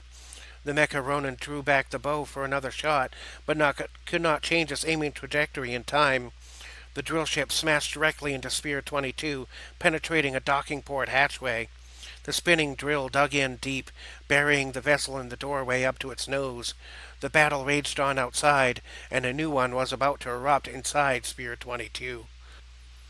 A few hundred Matic defenders in medium and heavy gear had already assembled at the archway, and others were being called to converge on the spot. The opening in the drill, which had breached the hatchway, was about 30 feet in diameter. Matic forces waited in stoic tension to see what would emerge from the invasive chasm. Waves of black armored soldiers started to pour out of the gaping hole at incredible speed. What was shocking was the bizarre nature of the enemy. They were all beastly, anthropomorphic humanoids, having humanoid shape overall, but with the heads, fur, scales, tails, teeth, and claws of the animal types with which they had been interbred. The smaller types, such as frog and wolf, were about 4 to 5 feet tall, while the larger types, like bear and crocodile, were 6 to 7 feet tall. The small types had immense speed, while the larger ones had brutal strength. Humanoid bears, lions, cheetahs, wolves, hyenas, saltwater crocodiles, boomslang snakes, poison dart frogs, black mamba snakes, and Komodo dragons rushed from the opening, wielding various energy weapons, projectile guns, and melee weapons. The weapons fire started immediately on both ends, but many of the Matic troops were so shocked by the sight and sounds of this that some hesitated in pure shock, undergoing the experience of beastmen attacking, growling, roaring, and screaming their way into the sphere. All of the beastly foes were quite proficient with their weapons and had natural offensive and defensive capabilities as well. Matic troops lost entire limbs with a single swipe of a bear claw. The powerful jaws of lions and wolves sank deep into throats. The cheetah moved with such speed and precision that they were difficult to target until they were close, by which time it would be too late. The aggressive hyena had teeth that could penetrate all but the heaviest armor, as all of these anthropomorphic creatures were enhanced with cybernetic claws, teeth, and hides. The bite of a saltwater crocodile snapped the back of a man in half, despite his heavy armor, and then saw him rendered in twain. One bite from the boomslang snake would drop a man in seconds and liquefy his skin within minutes, causing him to bleed out in every direction. Mere contact with the skin of the poison dart frog could paralyze and kill the strongest man. The Komodo dragon was fierce and swift, and the taste of blood only served to aggravate its bloodlust. A single drop of venom being spewed from the black mamba was enough to kill a man if it got into his eye or mouth. None of the Matic soldiers had ever met creatures of such ferocity and deadliness. Some of them, even the most combat-hardened, caught frozen in terror, pissed themselves before succumbing to a gruesome death. Those that overcame their fear fought valiantly, but against such ferocious creatures in such great numbers, they stood little chance of victory. It would take 5 Matic soldiers to fend off each anthropomorphian beast, whose numbers were nearly half of those in the sphere. The kick of a poisoned dart frog saw the heel of a frog's foot protrude from the back of a man's skull, or could crush the heavy armor of a defender. Without a precise headshot, the bear was nearly impervious. The cheetah was too fast to catch, and several other types could kill with a single blow once they got close, despite the core's armor. While the Mecha Ronin, Space Hawk construct, and all of the fighters waged an even-pitched war outside, the crew of Spear 22 was being quickly overcome. Within 4 minutes, every human in the sphere was dead. After that, a rabble slave was led in with explosive ordnance. The 80% of the anthropomorphians that remained exited the sphere, returning to their vessel. Many of them brought human corpses back with them as food for their young. The captain was fed to a ravenous horde of hyena cubs. Once the beastmen were clear, the rabble took the explosive device to the sphere's core and then detonated it in person. The rabble slave did so with a tear in its eye, as it was aware of everything it did, but under the control of the neural link system. The explosion was contained within Sphere 22, destroying everything within. It was not enough to pierce the thick hull of the sphere, but the resulting blast pouring out of the ruptured hatchway was enough to push the sphere out of alignment, separating it from the Mecha Ronin collective. With the brain of the steed displaced, its direction could no longer be controlled without its human operatives, and the overall integrity of the structure was weakened by an additional 30%, which, combined with outside attacks, reduced the energy field to a little under 50%. It could possibly withstand many attacks from the smaller fighters, but a few well-placed blasts from the Space Hawk construct might be able to disrupt the field enough to disassemble the construct. Sphere 22 broke off from the construct and drifted off into space, away from the rest of the battle, the corpse of the thriving community. It seemed that the level of destruction and malevolence wielded by the Mad Doctor was limitless. Meanwhile, Ravel repair boards on the Spacehawk mothership were making steady progress. Should it become active again, the battle would tilt invariably into the Mad Doctor's favor. With an order from the General, control of the Mecha Ronin steed was directed to the crew of Spear 87, and after drifting off in a random direction for a minute or so, control of the steed was returned, allowing the horse and rider to turn about and make another pass at the enemy. Back aboard the Spacehawk mothership, Luger dropped the spent minigun and started to make his way to the opposite end of the assembly room with great urgency. The doors on either side and to the front and rear opened up, and Ravel security forces started to pour in. Luger wasted no time, taking up, reloaded, and firing off the twin gravimetric pistols. There was no harmonic frequency to deflect primitive rounds of silver and salt laced with garlic and holy oil. He efficiently went in and out of cover, narrowly evading enemy fire and answering back with deadly accuracy. As seemingly endless waves of Ravel troops poured in, it started to amass such a body count that he and Ravel guards were forced to walk over a layer of corpses 5 bodies thick at some point. Luger resorted to running across the butcher's tables, holding 2 deceased guards by the arms, using them as shields of flesh.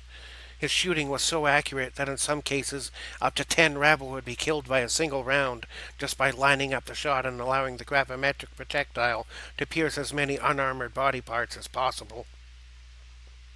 With his ammo spent, Luger resorted to his reciprocating sword, slashing through wave after wave of rabble, going in and out of cover, dismembering, decapitating, and spraying green blood with every blow. He became soaked in rabble blood from head to toe.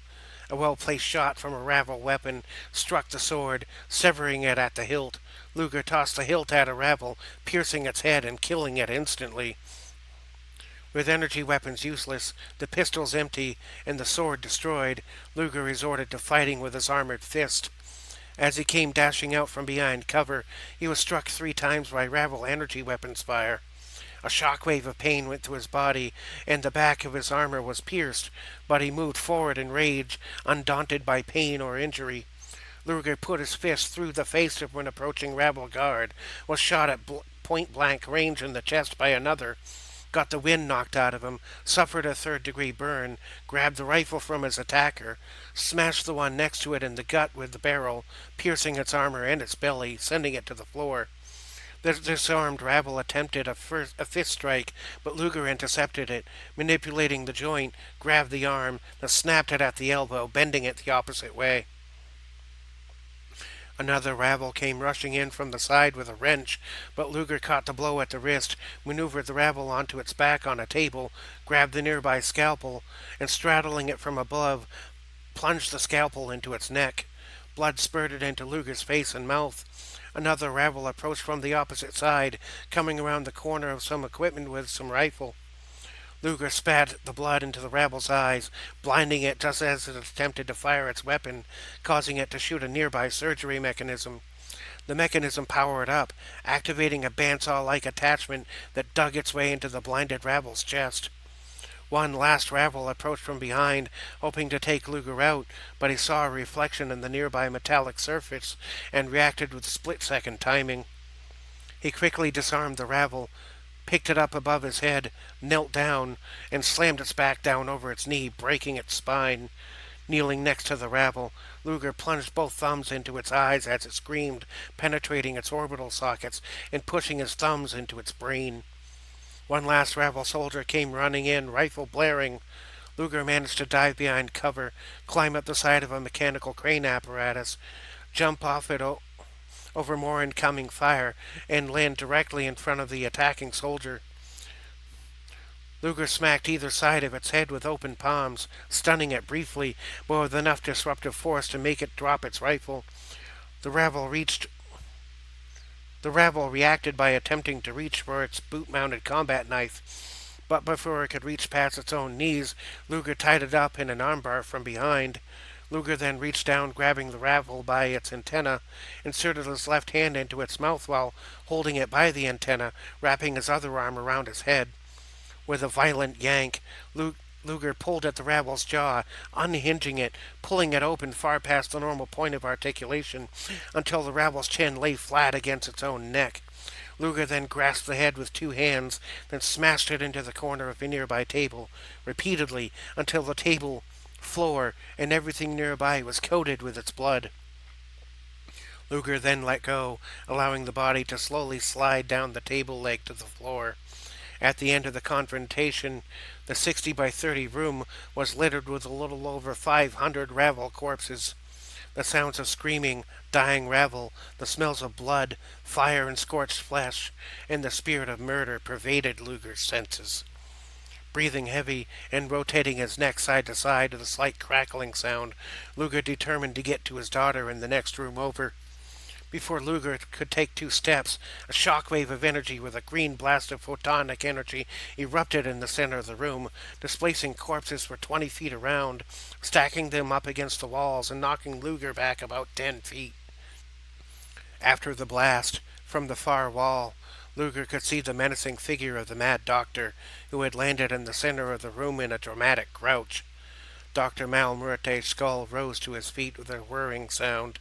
He stood nearly 7 feet tall, was wide at the shoulders, narrow at the hips, and was covered in metallic armor from foot to chin. The armor sported blades, spikes, wires, and conduits.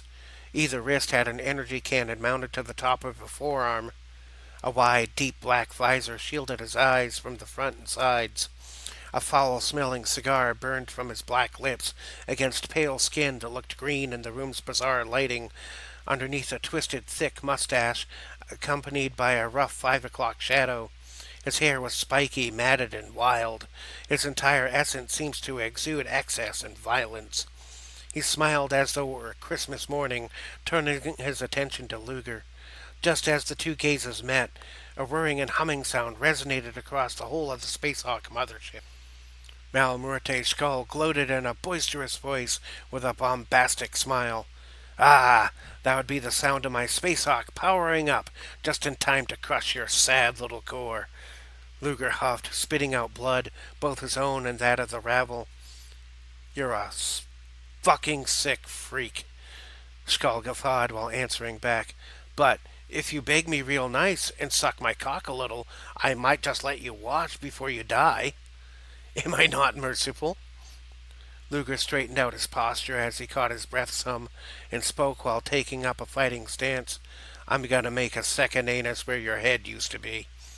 Skull chuckled with delight, then shouted aggressively, "Bring it, flea!" With a bolting action, Luger managed to grab a nearby bladed tool about the size of a machete. He raised it up in an enraged charge, going straight for the mad doctor. Just as the tool came within an inch of Skull's face, he vanished in a splash of green light that looked like an upside-down mushroom cloud. He reappeared 10 feet directly behind Luger and let out a blast from his right side arm-mounted cannon. A blast of green, negatively charged energy hit Luger directly in the center of the back, knocking him forward, face first, into a nearby support structure. He let out a pained grunt as his face slammed into the support beam, while his back stung from a second-degree burn, and a molten portion of his armor burned the skin off his back. Next to the pillar was a table with one of the rabble rifles on it. Bracing himself against the pain as his burned back slowly transitioned from a second-degree to a third-degree burn, accompanied by the sound of his own flesh sizzling, Luger lifted the rifle, turning around and firing off several shots. The blast of energy were merely reflected off the Mad Doctor's personal force field and random directions. One of the blasts hit Luger in the left leg, heating up the armor and burning him further. This time, Skull lifted both arm cannons and fired at the center of Luger's body mass, but he was still quick enough to dodge out of the way in time, causing the beams to instead hit a door panel mechanism on the opposite wall, causing the door to fall partway open while destroying the keypad and a nearby rack of surgical equipment. Still holding the rifle, Luger managed to throw it at Skull, who simply deflected the blow off his right forearm as he raised a hand to block. Skull dashed forward with incredible speed, sliding across the floor as though there were rockets on the backs of his boots. He plunged a violent knee thrust right into Luger's lower abdomen, lifting his feet a few inches off the ground from the impact. Despite this, Luger managed to land a closed fist strike across Skull's face with his left fist. Skull smiled, a sadistic grimace at the glancing blow, returning the favor with a mighty fist of his own, landing the blow against Luger's armored forehead. The blow knocked him backward and onto his backside some few feet away. Luger attempted to stand, but no sooner than he had started to exert pressure on a leg to stand, he found a violent sweep kick knocking his footing out from underneath him, landing him onto his face. Pushing against the floor to lift himself up, Luger caught a glimpse of Skull's boot rushing toward his face. The impact cracked his helmet into 2 pieces, knocking it right off of his head. Quickly switching feet like a strange dance move, Skull kicked Luger right in his unarmored face, lifting him off the floor, sending him into a backflip, and landing him onto his back some 15 or so feet away. Even through all this, Luger maintained consciousness. Straining to sit up, he found himself staring down the barrel of Skull's left cannon. Without hesitation, and with a gleeful smile on his face, Skull released a full-power blast from his cannon. Luger attempted to move, but the blast caught him in the left side of his face, melting the flesh off, revealing the metallic skeletal structure and a now damaged cybernetic eye. Luger rolled over a few times across the floor from the force and the reaction to being blasted in the face and losing half of it. His back was against a wall as he lay on his left side, smoke still rising from his burning flesh and hair. In a fit of gleeful giggles, Skull produced some smoke from his cannon just so he could blow it away, like one might do from a smoking gun. Chuckling mockingly, Skull chortled to himself, "Sorry, pal. You failed to make a love connection." There was a silence as Luger's face and hair burned, creating a smell like rotten eggs and burnt toast. The moment of silence was broken by a small voice coming from the doorway, which had become partially opened. The small voice called out, "Daddy?" Skull turned his head to the right to see Stara walking out of the doorway with a single tear flowing down from each eye. Skull's expression became angry with aggravation as he answered, "Get back to work before I toss you out the nearest airlock." Despite half of his face having been burnt off, bleeding out from his back, and with a dented skull, Luger managed to lift his head upon hearing the sound of his lost daughter's voice. Through immense pain and blurry vision, Rolf called out, "Sarah, is that my baby?"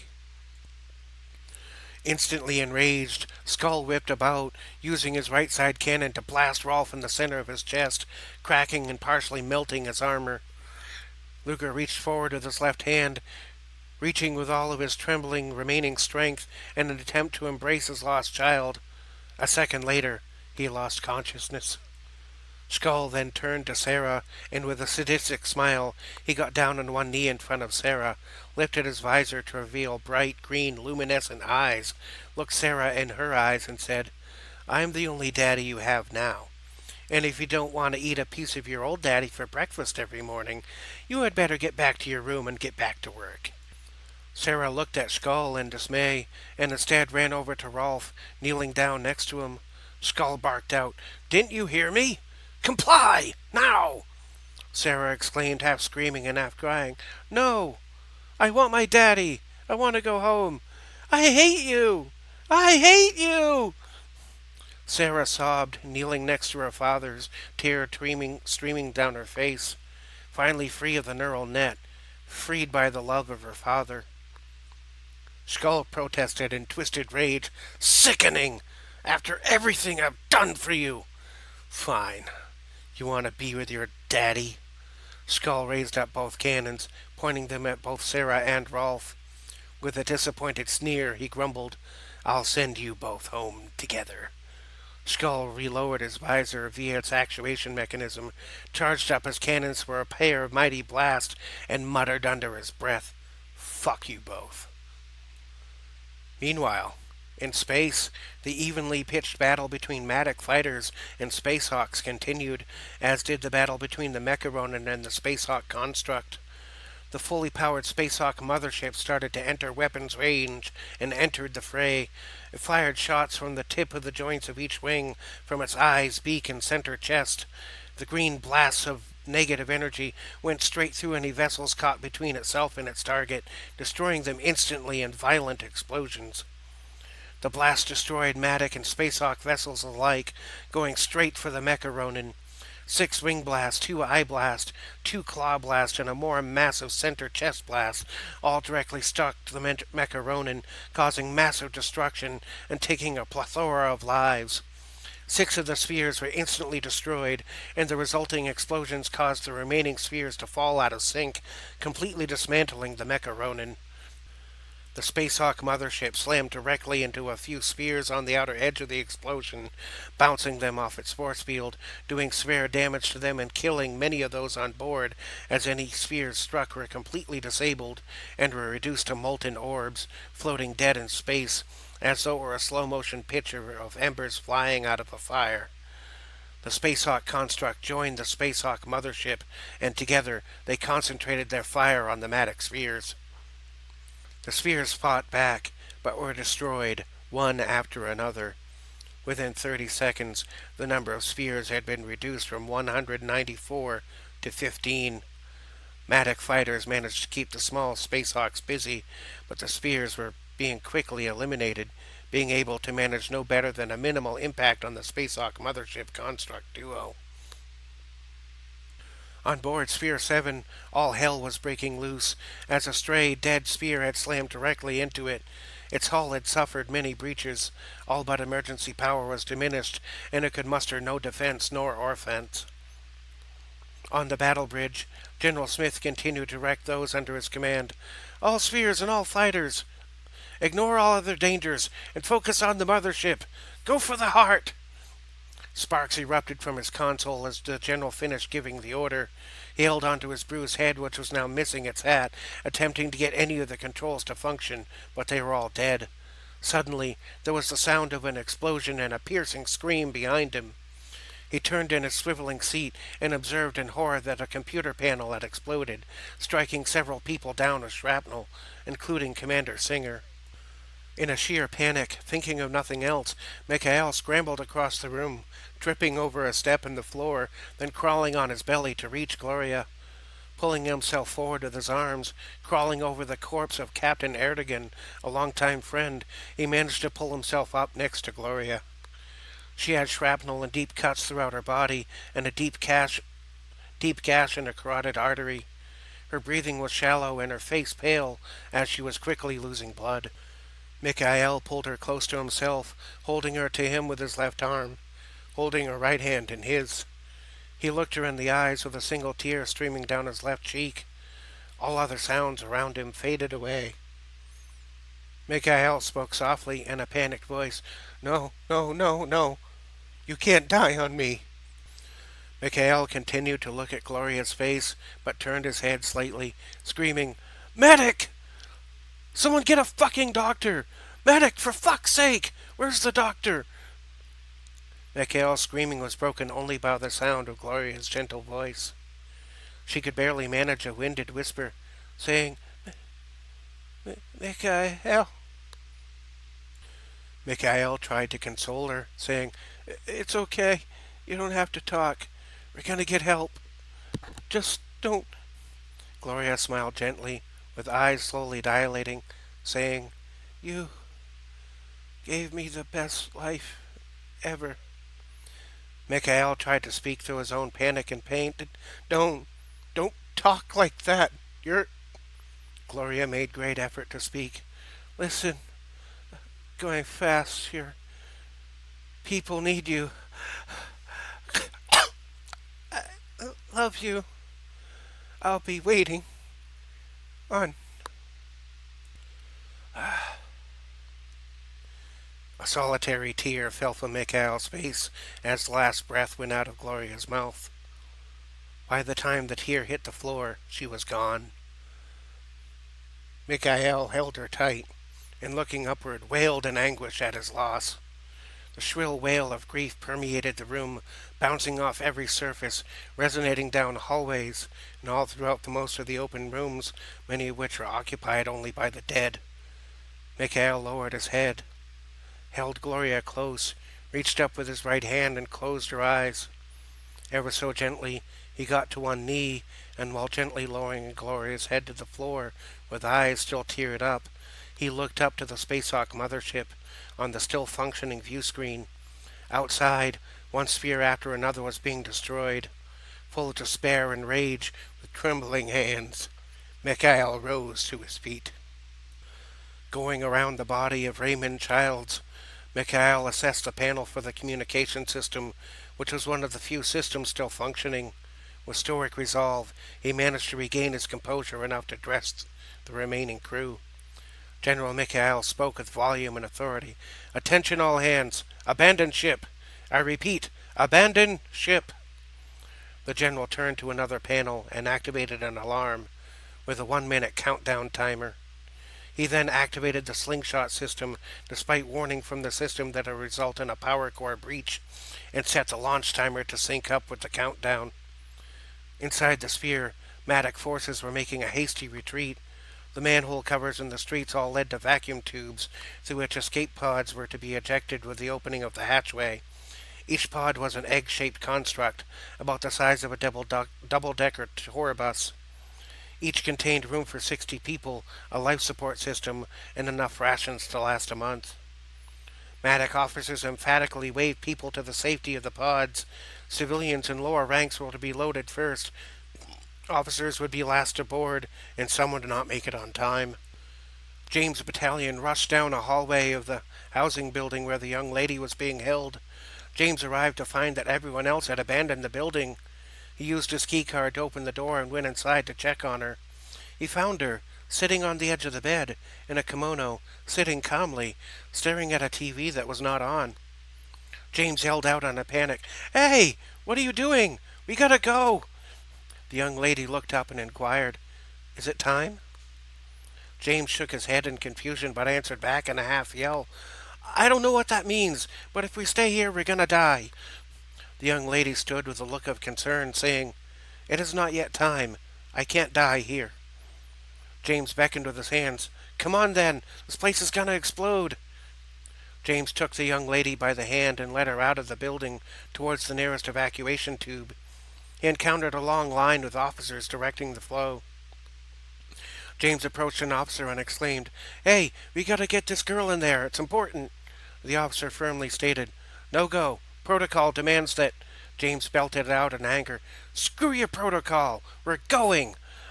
The officer reached forward to block their path, but James went into a chrono dash. taking the young lady with them. The force of their departure knocked the officer straight onto his backside and knocked over a few of the occupants in the tube, but no one was seriously injured. The young lady found herself on an escape pod with James in an instant. "Wow, you're fast," she exclaimed. "I want to learn that." She touched James's forehead and closed her eyes. A moment later she opened them and said, "Thank you." James answered, "I couldn't just leave you there to die. I feel like you're important somehow." The young lady smiled softly, but said nothing. Just a few seconds later, the tube hatch closed, and the escape pod launched out of the tube into space, leaving behind the officer as well as the rest of the line. Just as the last of the escapees were getting into the pods, Connor Greenleaf and Sin Kai arrived on the battle bridge. Connor spoke with urgency. "General, we have to go." Sin called out, "Come with us. We can teleport to the planet." Mikhail turned to face them and shook his head no, saying, "Captain goes down with the ship, and the general goes down with the army. Save yourselves while you can." Connor and Sin looked at each other, and then both stepped forward. As the last 15 seconds started to count down, Mikhail seemed puzzled that the two did not just agree and split the scene. Sin spoke softly under the flashing lights and smoking ruins. "We do commend your honor and bravery," Connor continued, "but it is not yet your time." Sin added, "You're not the only one who visits the Purple Lady."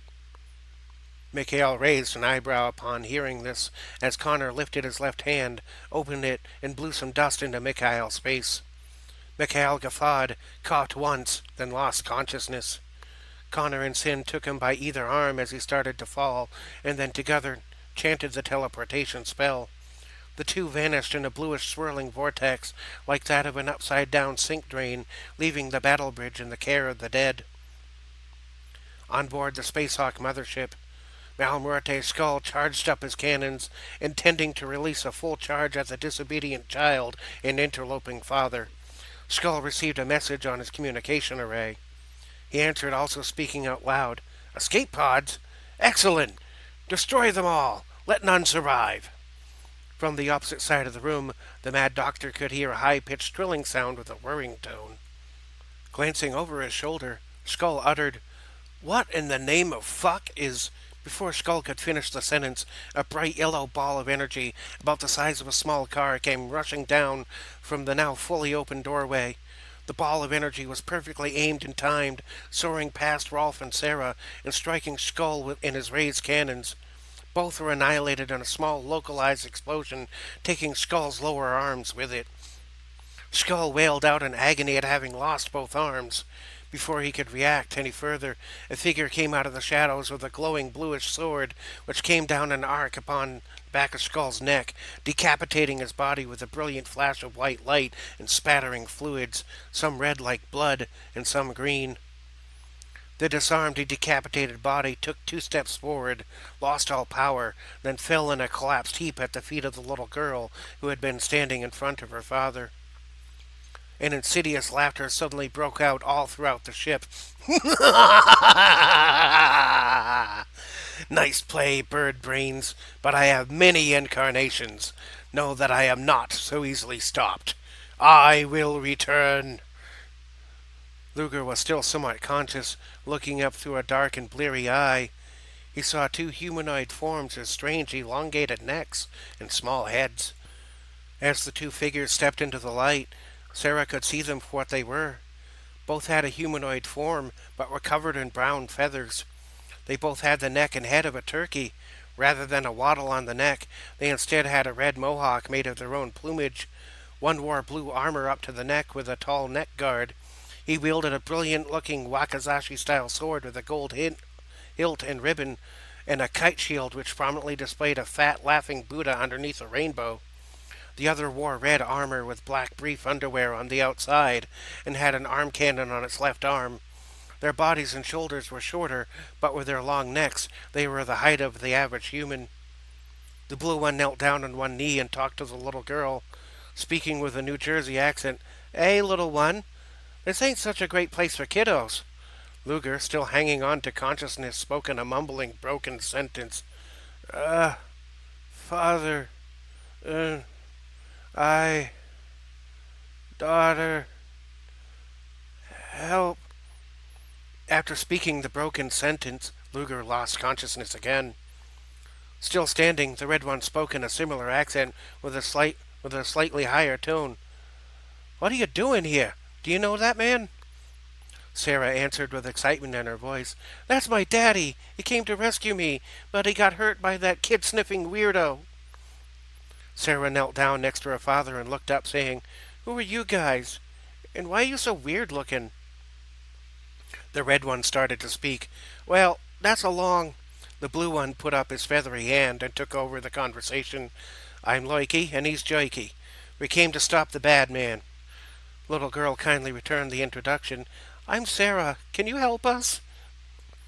Jerky, the taller one in red, whose body was a mashup of red armor and cybernetic ports, looked down to Sarah and spoke in a deeper put-on voice. Come with us if you want to live. Just as Jerky finished the sentence, sphere number 7 outside had gone into a jump and smashed directly into the center mass of the Space Hawk. Everything vibrated violently as a resonating crash covered the entire structure. Alarms went off, lights flickered, and a deep rumbling could be heard coming from all around. The impact knocked everyone on board off their feet. The top of Jerky's head was metal and clanged off a nearby piece of surgical equipment. Sitting up, Jerky exclaimed, Bazooka! What the hell was that? Lurky stood and turned to access a nearby panel. Looking at the readout, he exclaimed, Uh-ohs. Jerky stood and called out, What's happening, brother? Lurky spoke in a grim tone. One of the human spheres smashed into the Hawk. This whole place is gonna go up. Jerky exclaimed, We gotta get to the turkey jet. Lurky spoke grimly again. That's a no-go, and this thing is about to blow. Jerky exclaimed with a smile. You was a poet and didn't know it. Lurky barked out in frustration. Focus, Jerky! The jet is destroyed! Jerky shrugged and said gleefully, Then let's take one of their ships. Lurky calmed down, answering, Why did they say you're stupid? There's a hangar one deck up from here. Jerky asked emphatically, What about them? Lurky nodded. I'll take the kid. You get the dad. Jerky answered with enthusiastic energy, Reginald, that. Lurky turned to Sarah and spoke with gentle urgency for the child. We gotta get out of here, and we gotta move really fast, so I'm gonna carry you, and my brother is gonna carry your daddy. Is that okay? Sarah nodded in agreement and was scooped up into Jerky's armored arms. Jerky knelt down and picked Luger up, picking him up over his shoulder in a fireman's carry position. The two exited the rooms as the rumbling got worse, and the sound of explosions started to echo throughout the corridors. They found an access shaft and determined to climb up to the next deck. Jerky raised his arm cannon and aimed it upward. A grappling hook blasted out of the barrel and caught onto the floor 20 feet up. The hook clung to the ceiling via magnetic force. Jerky locked arms with Lurky, and the four of them zoomed up to the next floor, rapidly raised by the cable snapping into place. They climbed into the lift shaft gate, and the two of them used one arm on opposite sides to force the doors open. Once through the doorway, they both ran full speed towards the Hawk hangar. The sound of the rumbling and explosions got closer and louder with every moment as they ran towards the hangar. Lurky exclaimed, We're not gonna make it on time! Jerky ran in front of Lurky and exclaimed, Quick! On my back! Lurky climbed onto Jerky's back and both held tight to their respective rescuers. Jerky knelt down. The backs of his metallic boots opened up, and two thruster units emerged. He engaged the thrusters, turning his boots into rocket boots. He lay flat with his arms forward, soaring down the hall with Lurky and Sarah hanging on. They rocketed down the hall at over 300 miles per hour, finally outpacing the rapid incremental destruction of the Space Hawk. Upon seeing the hangar doors coming up quick, Jerky ceased the rocketing and put his feet forward to slow down, dragging his metallic heels against the metallic floor. The two metals screamed together like a fast-moving train with its wheels locked up. He finally stopped, banging his metal head off the hangar bulkhead. Jerky was knocked onto his posterior, and the unconscious Luger draped over his body, while Lurky and Sarah caught themselves and were able to stand. Sitting up, Jerky exclaimed, Yowza! My skull! Lurky accessed the door panel and activated the passkey system. Lurky then lurked back to Jerky and exclaimed, somewhat in panic, Get up and open this door, you dope!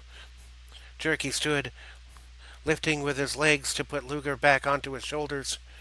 The, the rockets went back into his boots, and he used the scanning device in his cannon to activate the door. It responded, opening up just a few inches. Again, the two each used an arm to force the door open the rest of the way. They scrambled into the hangar and boarded the nearest Hawk ship, a two-seater fighting vessel similar to their own. Sarah was able to sit between Lurky's legs, but Luker had no choice other than to be fully seated on Turkey's lap. Lurky closed the fighter's hatch, activated the engines and life support, and prepared to launch.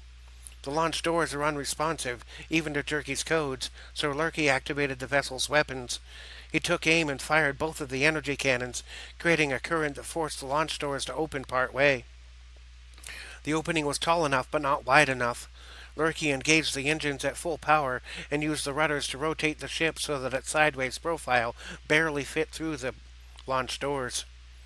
The vessel launched out into space at several 100,000 miles per hour, still only narrowly evading a grand explosion.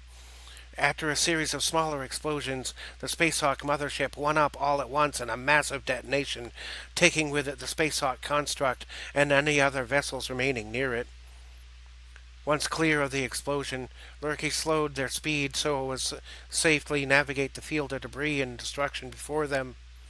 Gigantic molten partial spheres hung in space, devoid of any life. Some of them drifted into each other, colliding and bouncing off in different directions. A few thousand escape pods floated through space, drifting towards the nearby green planet and its two moons. Despite having been at the epicenter of the massive detonation in space, half of Spear 7 remained. The force of the blast propelled it towards the planet's smaller pink moon. The, the other moon was twice as large, blue, and had life on it. The planet below was populated with billions. Every sphere had been destroyed, as well as the majority of the Spacehawk vessels, which quickly retreat to their own world, another planet in the same solar system.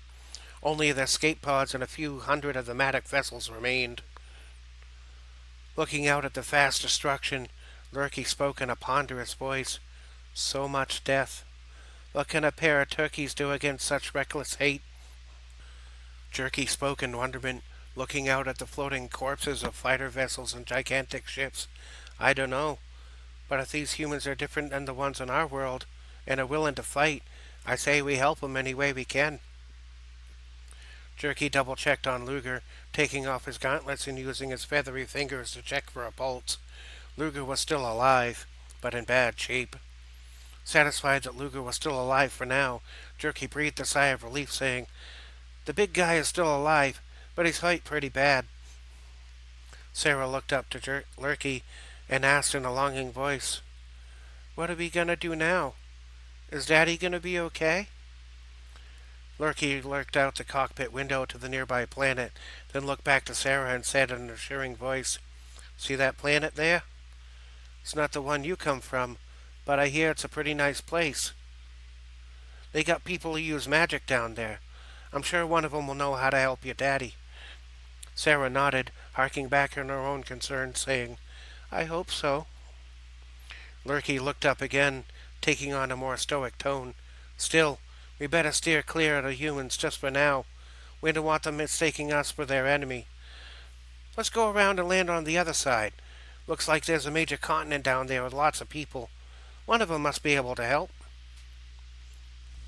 That night, elves, dwarves, Teroths, Feyfolk, and other beings looked up to the skies to see a shower of falling stars as the human escape pods and fighter vessels entered the atmosphere.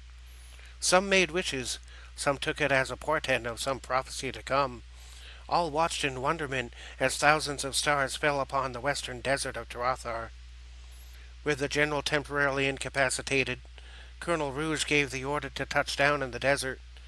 The Matic Corps was in shambles. Most of their members were dead. Some were in shock. Some were angry. Some felt despair. And others felt some combination of those things. The beings of this world had never seen a human before. While everyone reacted differently to the events that had just transpired, they all had in common that they had no idea what might happen next.